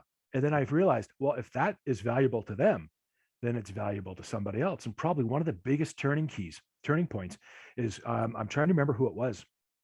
But it was at the SVP level. And I'm like, whoa, I don't usually get to talk to these people. And he said, what would be great is if we could have our teams talking about this messaging while they did their tricks. And I said, of course we can. What's the messaging that you want? And I spilled it out and then just modified the program. And in that particular program, the component was, okay, now in this activity, you've been asked to use your trick to talk about these specific messages. And each team randomly picked one of these messages and had to use their trick to talk about that message. This SVP, man, is like, he's orgasmic seeing his team up there reiterating and talking about his messages. And I'm like, winner, chicken dinner. Sorry, Liam. Sorry, I took his trick name. Sorry. So now it's in there. And I now say to clients, listen, we can get as granular as you want. Do you want to give real specific messages, ballpark messages, or do you just want to use generic stuff? And this is part of the pre-event questionnaire that I go over with clients of what are you trying to do? What do you need to do? What are your challenges? What do you want this to do so that we can put this together? And it's real simple.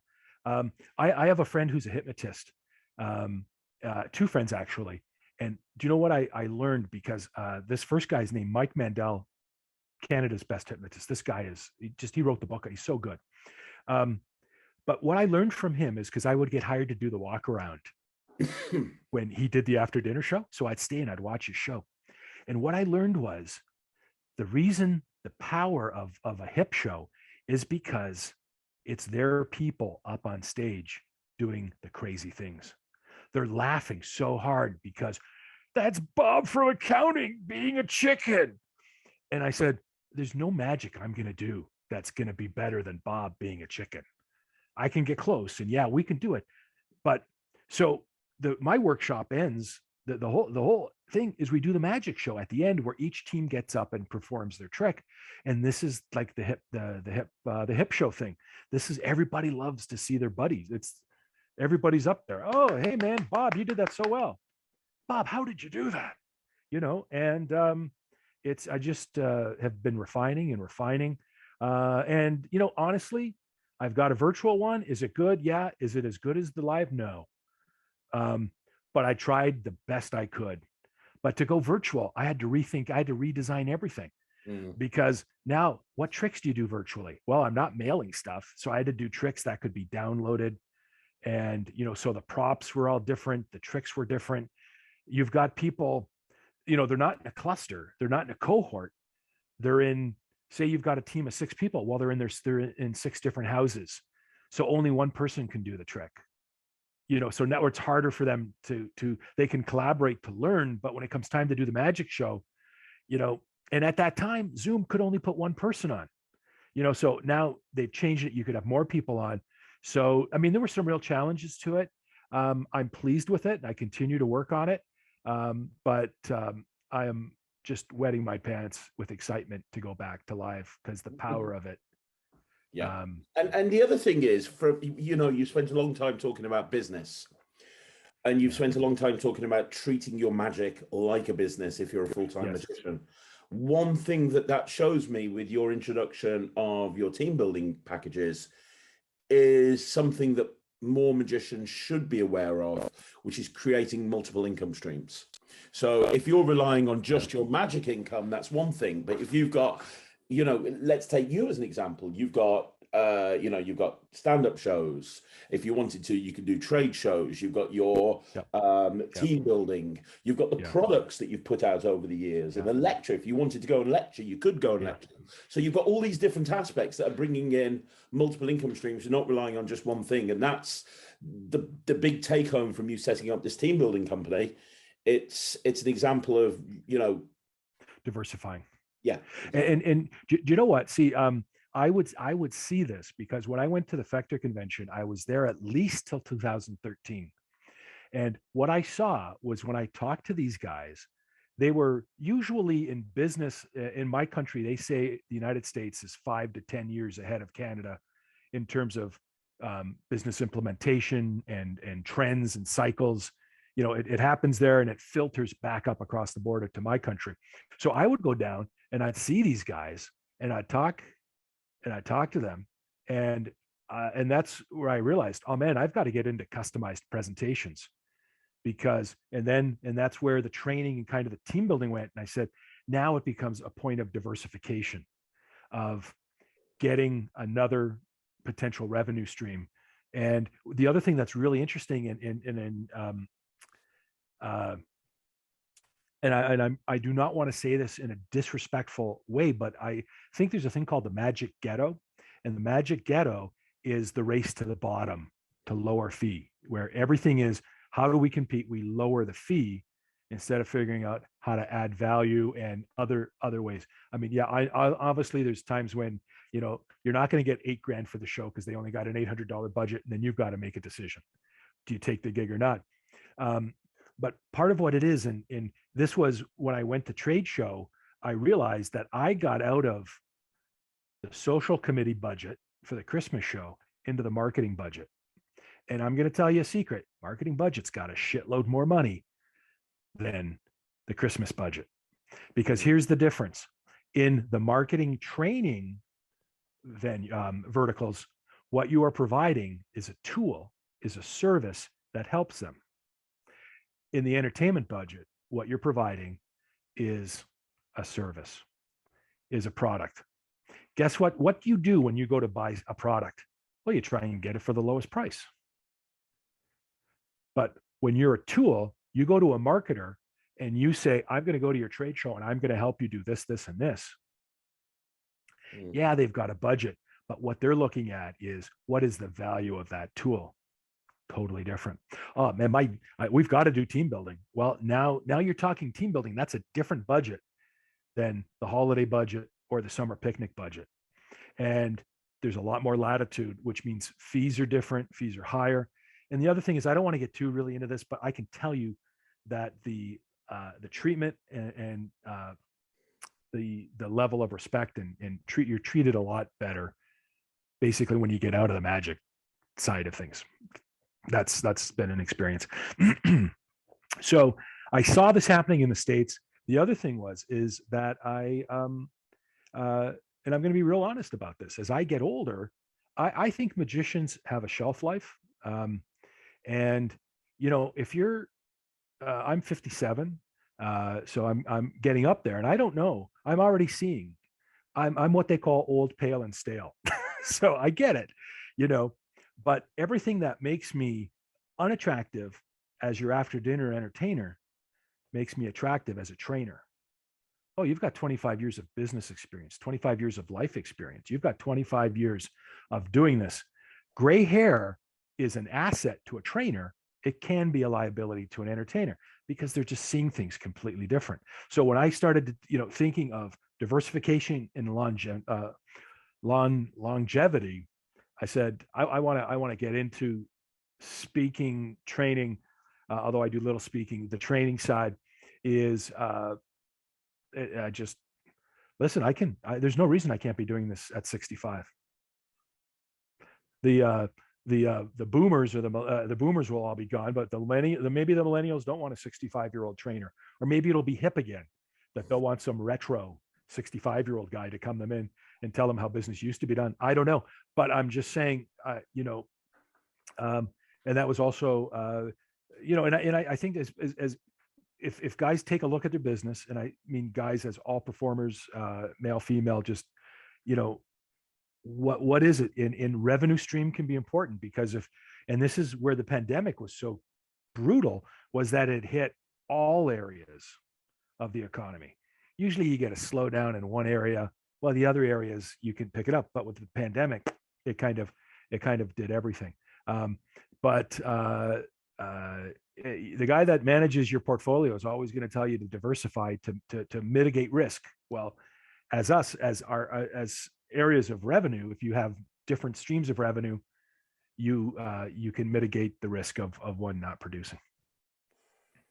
And talking about diversification, we've already briefly mentioned this, but a few years ago in 2005, you went back to doing kid shows. Yes, I did.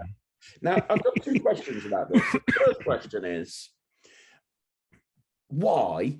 And let me ask both questions first of all. So the first question is why. And by the way, I run a kids entertainment company, and I do stage shows, but I also do kid shows. So it's not kids. I love kid shows. I would happily perform kids up until the day that I die. I think it's amazing. It's absolutely, and I hate magicians that look down on kids entertainers, which you see happen in the industry. But my question is, you're a top-end corporate performer. You've got multiple income streams coming in. So why go back to doing kid shows? That's the first question. And the second question is, I checked out your website, which is the Scoop McCoy.com.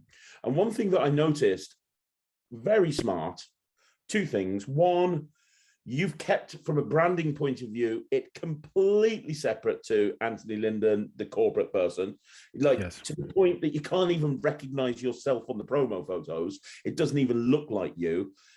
But secondly, the photos are very different to your typical kids entertainer that's dressed as a clown or really bright colors. You're kind of there looking like a normal guy. Yeah, you're looking fun. You're holding a hat with a rabbit. You're looking fun, but it's very different to a lot of the looks of kids' websites. So very briefly, let's delve into that. So why? Okay. Well, purpose? In 2005, 2015. I've been 7 years back. My business has never been the same since 9/11, and it's never been the same since 2008. My corporate side, just the optics, things, and things were not as stable as they were. And I said to my wife, you know what, I'm going to diversify, and I'm thinking of what other kind of not career, but side hustle could I get into? And she said, well, why don't you just leverage your skill set and get back into kids magic? And the transition, the agony, the agonizing process that I went through from close up to stage, multiply that by 100. Because actually on my Kids Magic Facebook group, I have a post where I wrote this out. Excuse me. And it took me 6 months of this internal conversation of doing kids magic is for wankers. Kids magic is loser. It's a sign of giving up. It's just, I mean, I bought the whole corporate. I'm Mr. Corporate. It's just so hook, line, and sinker. It was such a strong part of my identity that doing kids magic was just like admitting failure. And I thought about it, and I'll tell you what's so ironic in the mid '90s, whenever Silly Billy put out his Seriously Silly book, which for a long time, and is still an excellent book on children's magic. I remember at my local magic shop, the Browser's Den of Magic, by the way, I bought it and I just said, you know what? I've heard of this Silly Billy guy. I had no interest in children's magic, but I said to myself, he's regarded as probably the best in that field. Hey, the book's $40. Why don't I read it and read? Maybe I can pick up a couple of things that the leader in his field is saying. And I read it and I said, oh yeah, there's a couple of good things there. Sat on my shelf for 15 years. And then I pulled it back out. So I had to go and I said, okay, how am I going to do this? And I kind of said, if I'm going to be a kid show performer, and this sounds just so egotistical and so corny and so cliche, but it has to be on my terms, and it has to be something that I'm not going to be ashamed of, and if it has to be something that if a client sees me doing the show, they're going to come up to me and go, Jesus, Anthony, what the hell? We can't have you anymore. You're an idiot. I said, I can't do that. I'm not going to jump from the rooftops, but I want to put myself into it. I want to have fun. I want to develop this character. I want to do things. I want to do material that's fun. And it took a long time. And I think it's important. I perform under the character named Scoop McCoy because I have a number of tricks and a number of presentations, and because it rhymes with poop and scoop, gets me a lot of work. It's an easily remembered name, and it's just this fun character. And you know what? It's with everything. Sales. I was doing some magic years and years ago, and this sales trainer came in after me, so I stayed and I watched his presentation. And he said something that I remember to this day. His first thing was, he said, the first sale is to yourself. You have to believe in it yourself. In other words, you have to believe in the product, you have to believe in the company, you have to believe in the vision, you have to believe in yourself. But that first sale is to yourself. And I said, that's what it is. When I crested that bend or hill or whatever, made that turn and said, I'm going to do kids magic, I said, there it is. I bought into it and I said, now how am I going to do it? All that 6-7 months was that debate of, am I going to do it or am I not going to do it? Then it became, how do I do it? And that's, remember I said earlier, I go back and I start researching. I go, holy moly, the Rocky Raccoon, the Stratosphere, all these tricks, unbelievable. And then it was kind of like, okay, what do I do? How do I do it? And that led to, over years, coming up with a number of kids tricks that I have 3 different kids bundles from Penguin Magic that are downloads. I've done a couple of lectures. I have this Facebook group that I put together over the pandemic for family and children's entertainers, which at the beginning of the pandemic was just a make work project for me to, hey, I got to keep thinking about something. Let's take all these routines, videotape them in real quick and dirty, and get them up on Facebook and just put them out there and say, what do you guys think? And I think maybe that's up to about 30 videos. And I just put ideas up and little things that, some are things that I'm really proud of that nobody cares about. There are other things. There's that old, I don't know if you're familiar with the old domino trick, where if you take one domino out, that will be your prediction. Sure. Yeah. The end, it'll predict the end in the thing. Well, I did this thing. I did one of the very last corporate shows I did was for the CEO's team of Domino's Canada, the guy that owns the license for Canada for Domino's Pizza. And I said, you know what? I went and I got a Domino's pizza box, and they have a 2-in-1 Domino logo. So I did that trick. And the prediction was the Domino's box. And these guys, and I actually did it at the end as like this little encore bonus thing. And I said, guys, I want to teach you how to do this trick.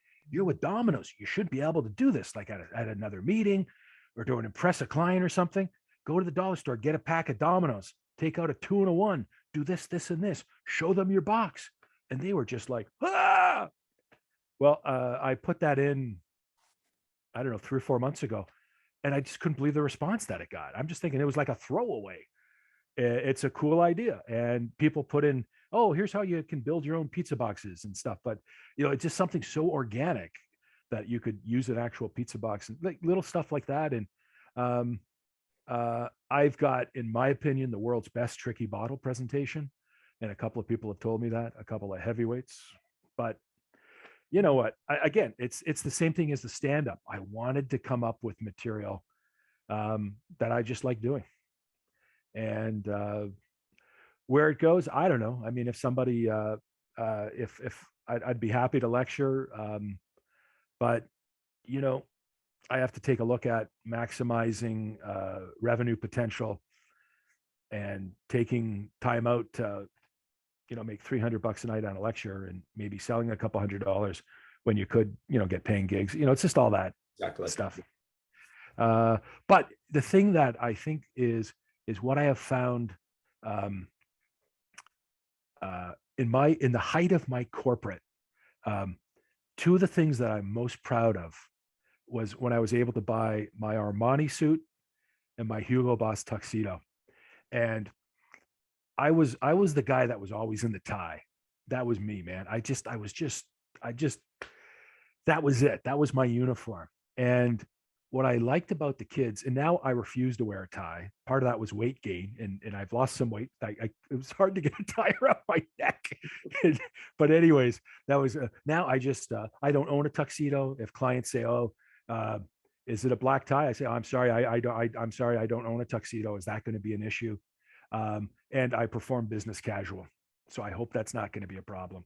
And all the training that I've done is all business casual, and that's never been an issue. But the kid stuff, to put on a Hawaiian shirt, to put on a hat, I now understand the power of a hat. I put that hat on and I'm in character. I now understand. When I looked at all these children's entertainers, they always wear hats. And now I understand. It's a prop, it's a tool, it's stuff to do it with. And I just get so excited. And are some shows great? Yeah. Do some shows suck? Yeah. But I love the material that I'm doing, and I love the opportunity to do it. And I just can finally relate to kids. Like I can finally, maybe I'm that goofy cousin, maybe I'm the goofy dad, whatever. I'm not overtly goofy, but I'm silly and fun. And the other huge mind shift came from David Kay, Silly Billy, where he said kids magic is so different from corporate magic, because with kids magic, it's the ride, it's not the destination. Yeah. And that's the complete opposite of corporate. And that's why I think, and it took me too, but I think so many corporate guys can't entertain kids, because corporate magic is build up, look at how great I am with this amazing climax. And the kids go, but what the kids want, funny, silly fart jokes, silly, la, la, la, la, la, la, la, magic at the end. It really is the ride. And this is what I've learned. And as my character develops, I think you'll concur, character driven stuff. And, I do a thing with name tags in a change bag where I say, these are all the funny names that I've been called, and they all rhyme with scoop. And then there's finally the poop at the end, and I put them in a change bag, and I have a child come up and their job is to reach in and pull out the one scoop. Well, of course they keep pulling out poop 3 times in a row. And, man, this ain't rocket science, but in a way, but there is a science to the structure, to the flow, and to understanding how the kids think and what is humorous, what is entertaining, the fact that the child is doing this, that I'm not doing it, you know, still sharing that stage, sharing that spotlight, and just having fun together, and having and creating entertainment. And it's probably the first time since I got into magic that I've literally always felt that I'm taking that stage saying I am going to be entertaining. That's great. That's fantastic. You know what? You could combine I know you keep the brands completely separate. Yeah. I know you're going to have clients that have you've done team building packages for, and the same group of delegates. I'm sure you get extra gigs from different departments, Yeah. but I'm sure the same group of delegates have come back to you and said, "Have you got something else you can offer?" Wouldn't it be great to offer? You've done your kind of becoming a magician team building package. Imagine doing become a children's entertainer team building package where each one of the teams have to pick costumes, and they have to come up with music, and they get a kids trick that they have to learn. But the wrinkle is it's done on a day where all of the kids of the delegates come in at the end, and the delegates have to perform the show to the kids. Ooh. You've now got another package that you can sell to everyone who's booked you before, and they'll love the idea of getting the kids in to come in and be a part of that. Well, you know what? I'm glad I've made notes, and I'm going to be able to record this. I am going to definitely think about this. I have a question for you, and as I think about this, some of the feedback I get as a children's performer, it's very stereotypical and it's very cliche, but it's consistently of, how can you manage those kids? How can you keep their attention? How can you just prevent absolute chaos? And the reason I say that is I think that a lot of people, for lack of a better word, I think would just be completely freaked out to have to stand in front of kids like that. It's and these are parents, like in their own house, like at the end of a birthday party. Do you often not get similar kind of comments about, I couldn't do that. I couldn't stand in front of these kids for half an hour. Well, I actually engineer it on purpose, because when I do a kid show, the first thing I do is I sit the kids down and I do a warm up. So before I even do any magic, I do a warm up where I'm basically taking the kids that are super excited, calming them down, taking the kids that are super quiet and bringing them out their shell. And I'm doing it with a whole bunch of, hey, I'm not going to do magic with you unless you guys can do some things for me. First of all, you need to be able to clap your hands. Second of all, you need to be. And then finally, I say, now there's one last thing. You guys need to, who wants to come up and help? Okay, well, if you want to come up and help, you need to make sure that when you got to stay facing the front, sat down, because else I won't pick you. And you got to stay. If I do this, you've got to be quiet straight away, because it means I want to tell you guys something and I need you to hear me.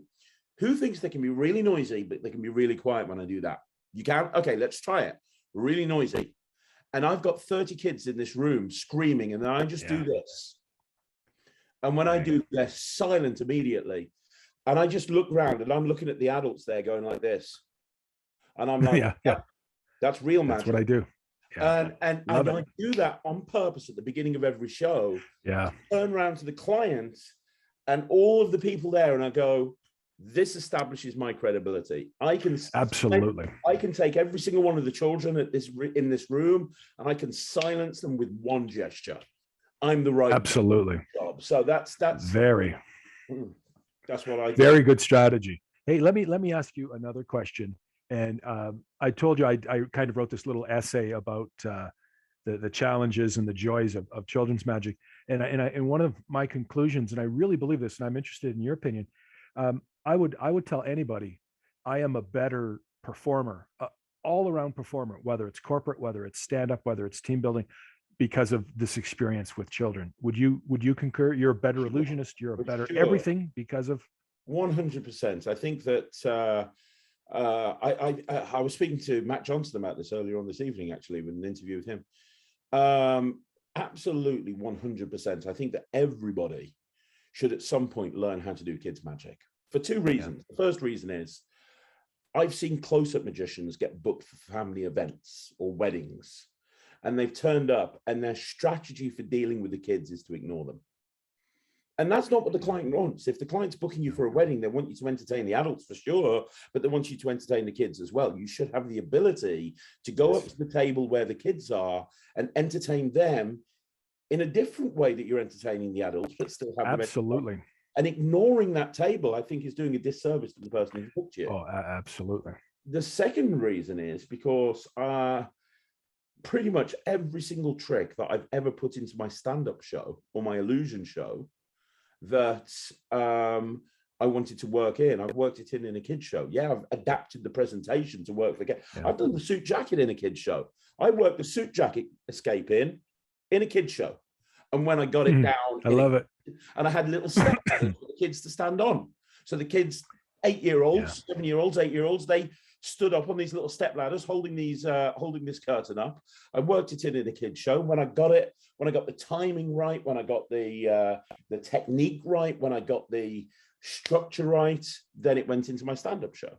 And I adapted the presentation for the kid show, but there's not a single, unless it's something like smash and stab, there's not a single routine that you can't put into a kid show first to work the timing and the structure out, that rather than putting it straight into your stand-up show. And if it goes wrong in a kid show, it's not really too much of a problem, because it's like you said, it's the journey. It's all about the silliness. If something goes wrong, they find it funny anyway, so it's not an issue. I'd rather have it go wrong in a kid show than have it go wrong in front of a corporate client. It's you know, so for those two reasons, love it. Kids magic is very important. And I would tell, I'm not saying, hey, go out and start doing kids magic. But the thing is about in my opinion, kids are wonderful because they're very honest and they're very direct. If they're having a good time, they'll tell you. If they're not having a good time, they will tell you.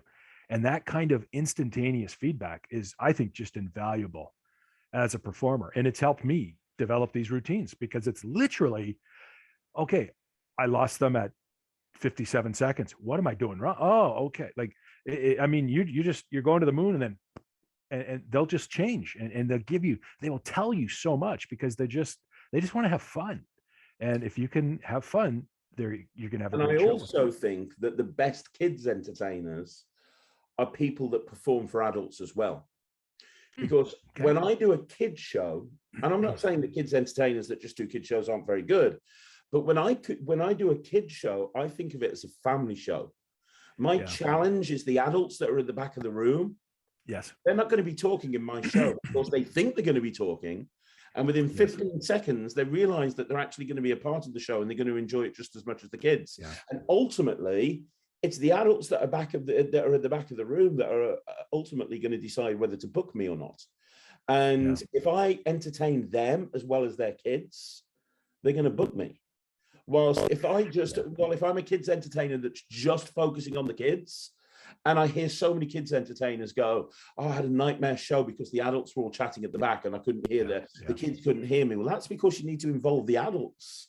And generally, people that have got experience performing for adults can throw in the odd line or throw in something that's going to engage them. So a lot of the magic I do in my kids show, I do the cups and balls. I do I've got them over here because I did a virtual show earlier on. I've got I do the Vernon cups and balls routine. I do silk to egg.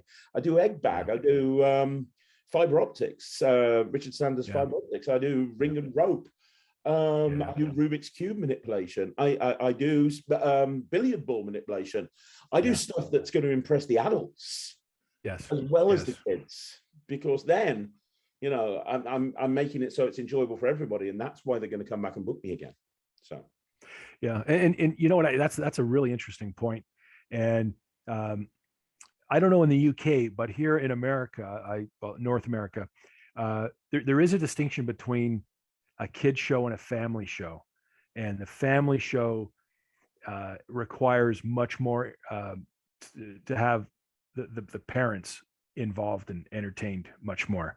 And I know there are people that have trouble with family shows or don't necessarily have a family show. And I like to, just tell my clients, kind of that breadth of experience as the triple threat of being able to entertain the adults, the kids, and the kids. And I think it's important, because you're right. So it's, it's fun to go from kids one day to adults the next, and I just love it. Me too. Absolutely 100%. Wouldn't give it up for a million years. You know what? This has been an incredible interview with you, Anthony. I want to ask you one last question. Please do. We've kind of retrospected your entire career. We've talked about your creations. We've talked about team building. We've talked about kid shows. We talked about your starting magic. We've talked about trade shows. We've talked about the corporate stand-up stuff. What's next? And that's my last question to you. Is there anything left on your magical bucket list that you haven't achieved? Because let's be honest, you've done a lot. You know, if I just turned around to your average magician and said, you know, you can be invited to go to 4F for 13 years, and you know, you stop going through your choice. 4F has been on my bucket list for 10 years and I've never been invited. You know, if you know, I took any aspect of your career and said, would you like to have this? People would say yes. So you've achieved a lot. Okay. Thank you. I appreciate that. You have. I mean, I know so many people that use your routines in their professional work, and that's an amazing thing to be able to say. And you know, you've published work, and you've been at the top of your game on so many different levels. What's next? Is there anything left that you want to achieve, or is it just well? I wouldn't say it's what's next. I would say the bucket list would be. It's not that I want to go do a theater show, but it would be nice to kind of be able to do kind of a regular gig. And I don't necessarily know if that's a restaurant gig. You know, it would be nice to be able to somehow be able to do a kid show on a regular basis somewhere. You know, even in a small theater or in a small room. I don't know how that's going to materialize. You know what? And maybe this is just complete vanity and ego. I keep trying to get on TV, and with no luck. I've tried, I think, two or three times with Fool Us with Penn and Teller, and nothing there. A couple of other things. I've submitted. They've brought back Canada's Got Talent, and I don't know what's happening there. And you know, I don't know. It's you know, it would be nice to do something like that.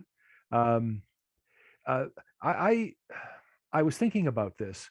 I'm not trying to sound cynical here, but I'm what they call a journeyman.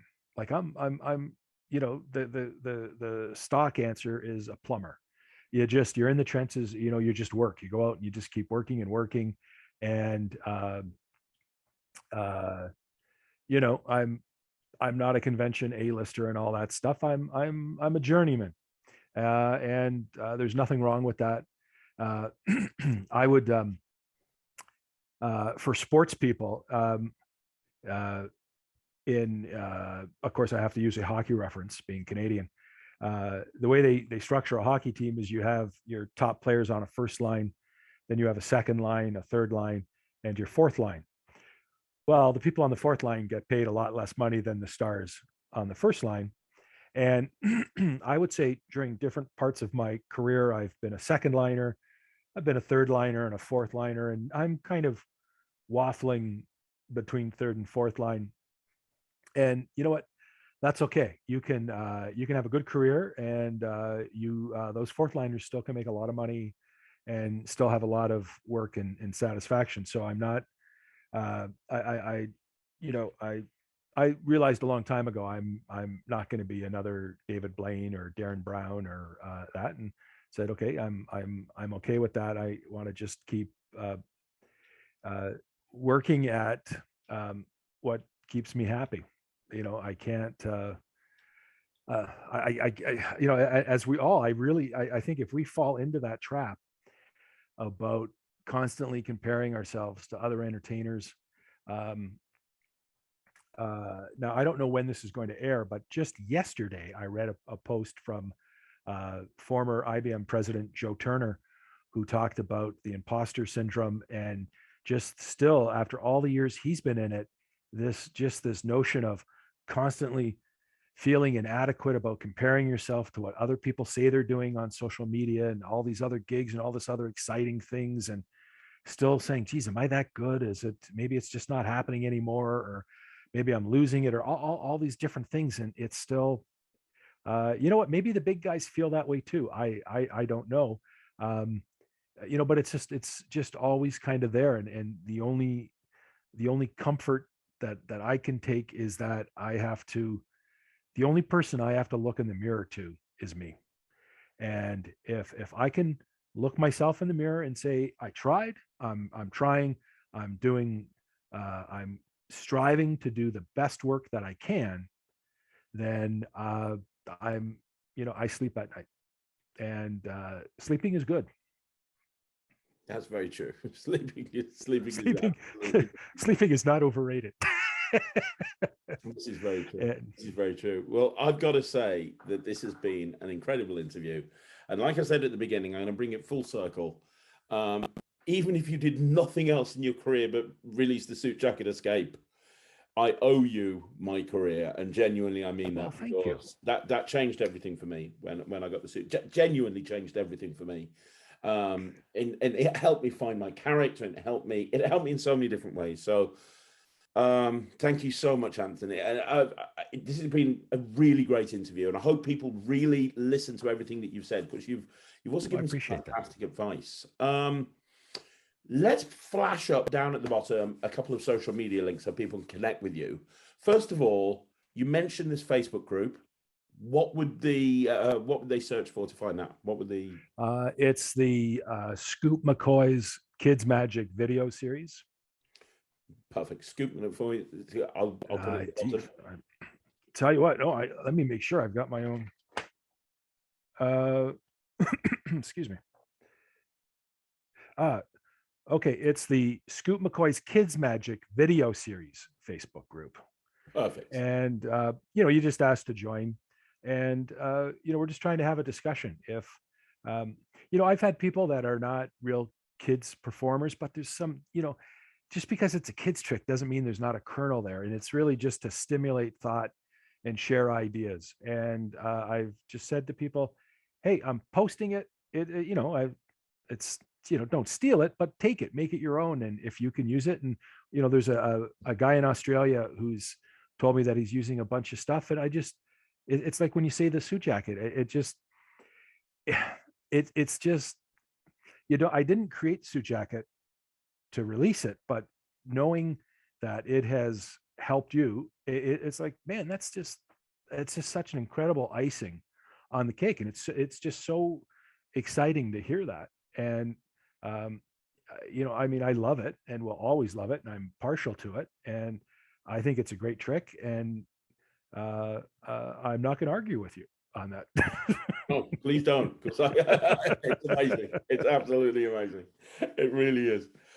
Is there any other social media that people can link up on you with? Do you have? Believe it or not, not really. I mean, I'm on Facebook as Scoop McCoy, and I really just use that to publicize, you know, kid shows that I'm doing.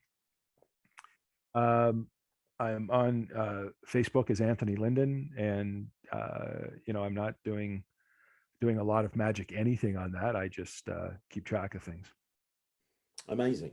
Okay. Remember, I'm old, pale, and stale, as the old saying goes. Where I missed that social media stuff. Well, you don't need it. You don't need it, because you built a huge career from without needing social media. Yeah. And if people want your, excuse me, if people want your magic products, obviously you can get them directly from Bill Abbott. You can get Redonkulous, and you can get the Suit Jacket Escape directly from Bill Abbott. Bill also. Well, tell you what. I know. You know, for those in the UK, I was on Alakazam. I know Peter Nardi has both of those products listed on the Alakazam site. It may be more expedient for people in the UK to get them through Alakazam. If they're in the States, Penguin has them, Bill Abbott has them. And listen, I love Penguin. They've been super good to me, but I'm also try to, if I can buy direct from the person, I try to. And can people get them directly from you, Anthony? No, I don't. I don't sell anything. Okay. Okay. And you know what? I know we never talked about this. Uh, I just very, very early on, the very first thing I had a confabulation routine called Fortune and Fate. I met Dan Garrett from Georgia at the 4F, and I took it to him and said, Dan, do you want to market this? I think I got $50 and 20 copies or something, like just nothing, but it was out there. And I just always realized that my business is not going to be selling stuff. I prefer to partner with somebody, and whether it's a Bill Abbott or, somebody else, and maybe there's other people to partner with too. So give me a call. But that's not my core competencies, so to speak. No, that's fine. I've released many things over the years, and I've always partnered with somebody because I'm lazy and I'd rather them do the hard work. To be perfectly honest, I'll be completely honest with you. No, that's cool. And obviously, if people do want to end up doing the full suit jacket escape routine, you can get the curtain, because I've had people ask me where to get the curtain of death from. Yeah. Now, just Bill, I believe Bill I believe Bill sells the curtain. For many years, my wife made them and was contracted by Bill to make them. Understandably, for costing and efficiency and stuff, I believe he's outsourced that to somewhere else. But I still believe a curtain is available from Bill Abbott Magic. So his options on the Pro package are just the DVD, and the quick release handcuffs, and then optional DVD, quick release handcuffs, and curtain. I think I've got one of your wife's curtains then, because I believe so. Is it shiny red? Shiny and red with rope tassels, and it's okay. So you are old. So you have the one with the magician's rope with the grommets. Yeah. Okay. Yeah, because I don't know, 6 years in or something, we went to a nylon band around the top, which just made it a little stronger, because the grommets have, if you're not careful, the grommets can kind of pull the fabric. It's worked fine for me for 11 years, and it's gone around the world with me. So yeah, tell you why. Thanks. Her work is well, that's great. That's great. Hey, listen, I've got to tell you one thing about the curtain. The very first prototype that I used for many, many years was, what I did was I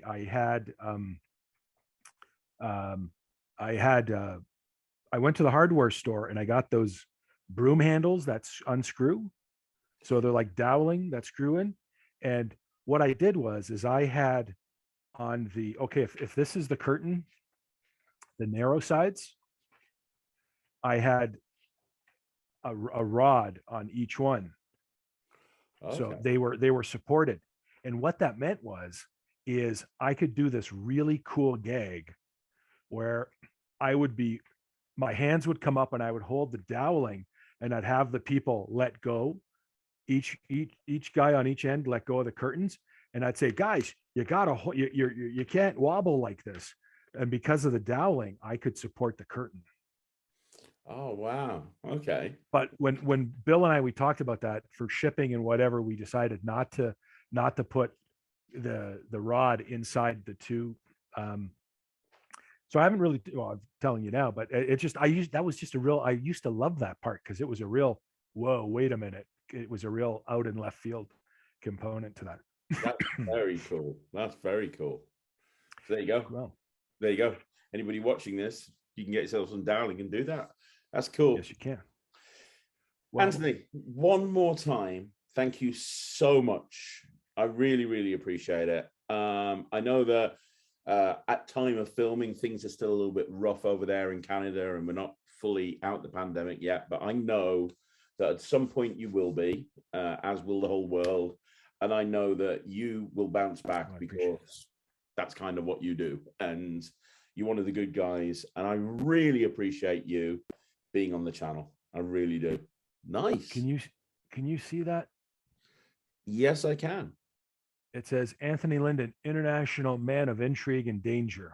Boom. This is a close-up trick. I just put it in the Facebook group for Scoot McCoy. I've made this up for me. And I have a trick where I'm bungee jumping from the CN Tower.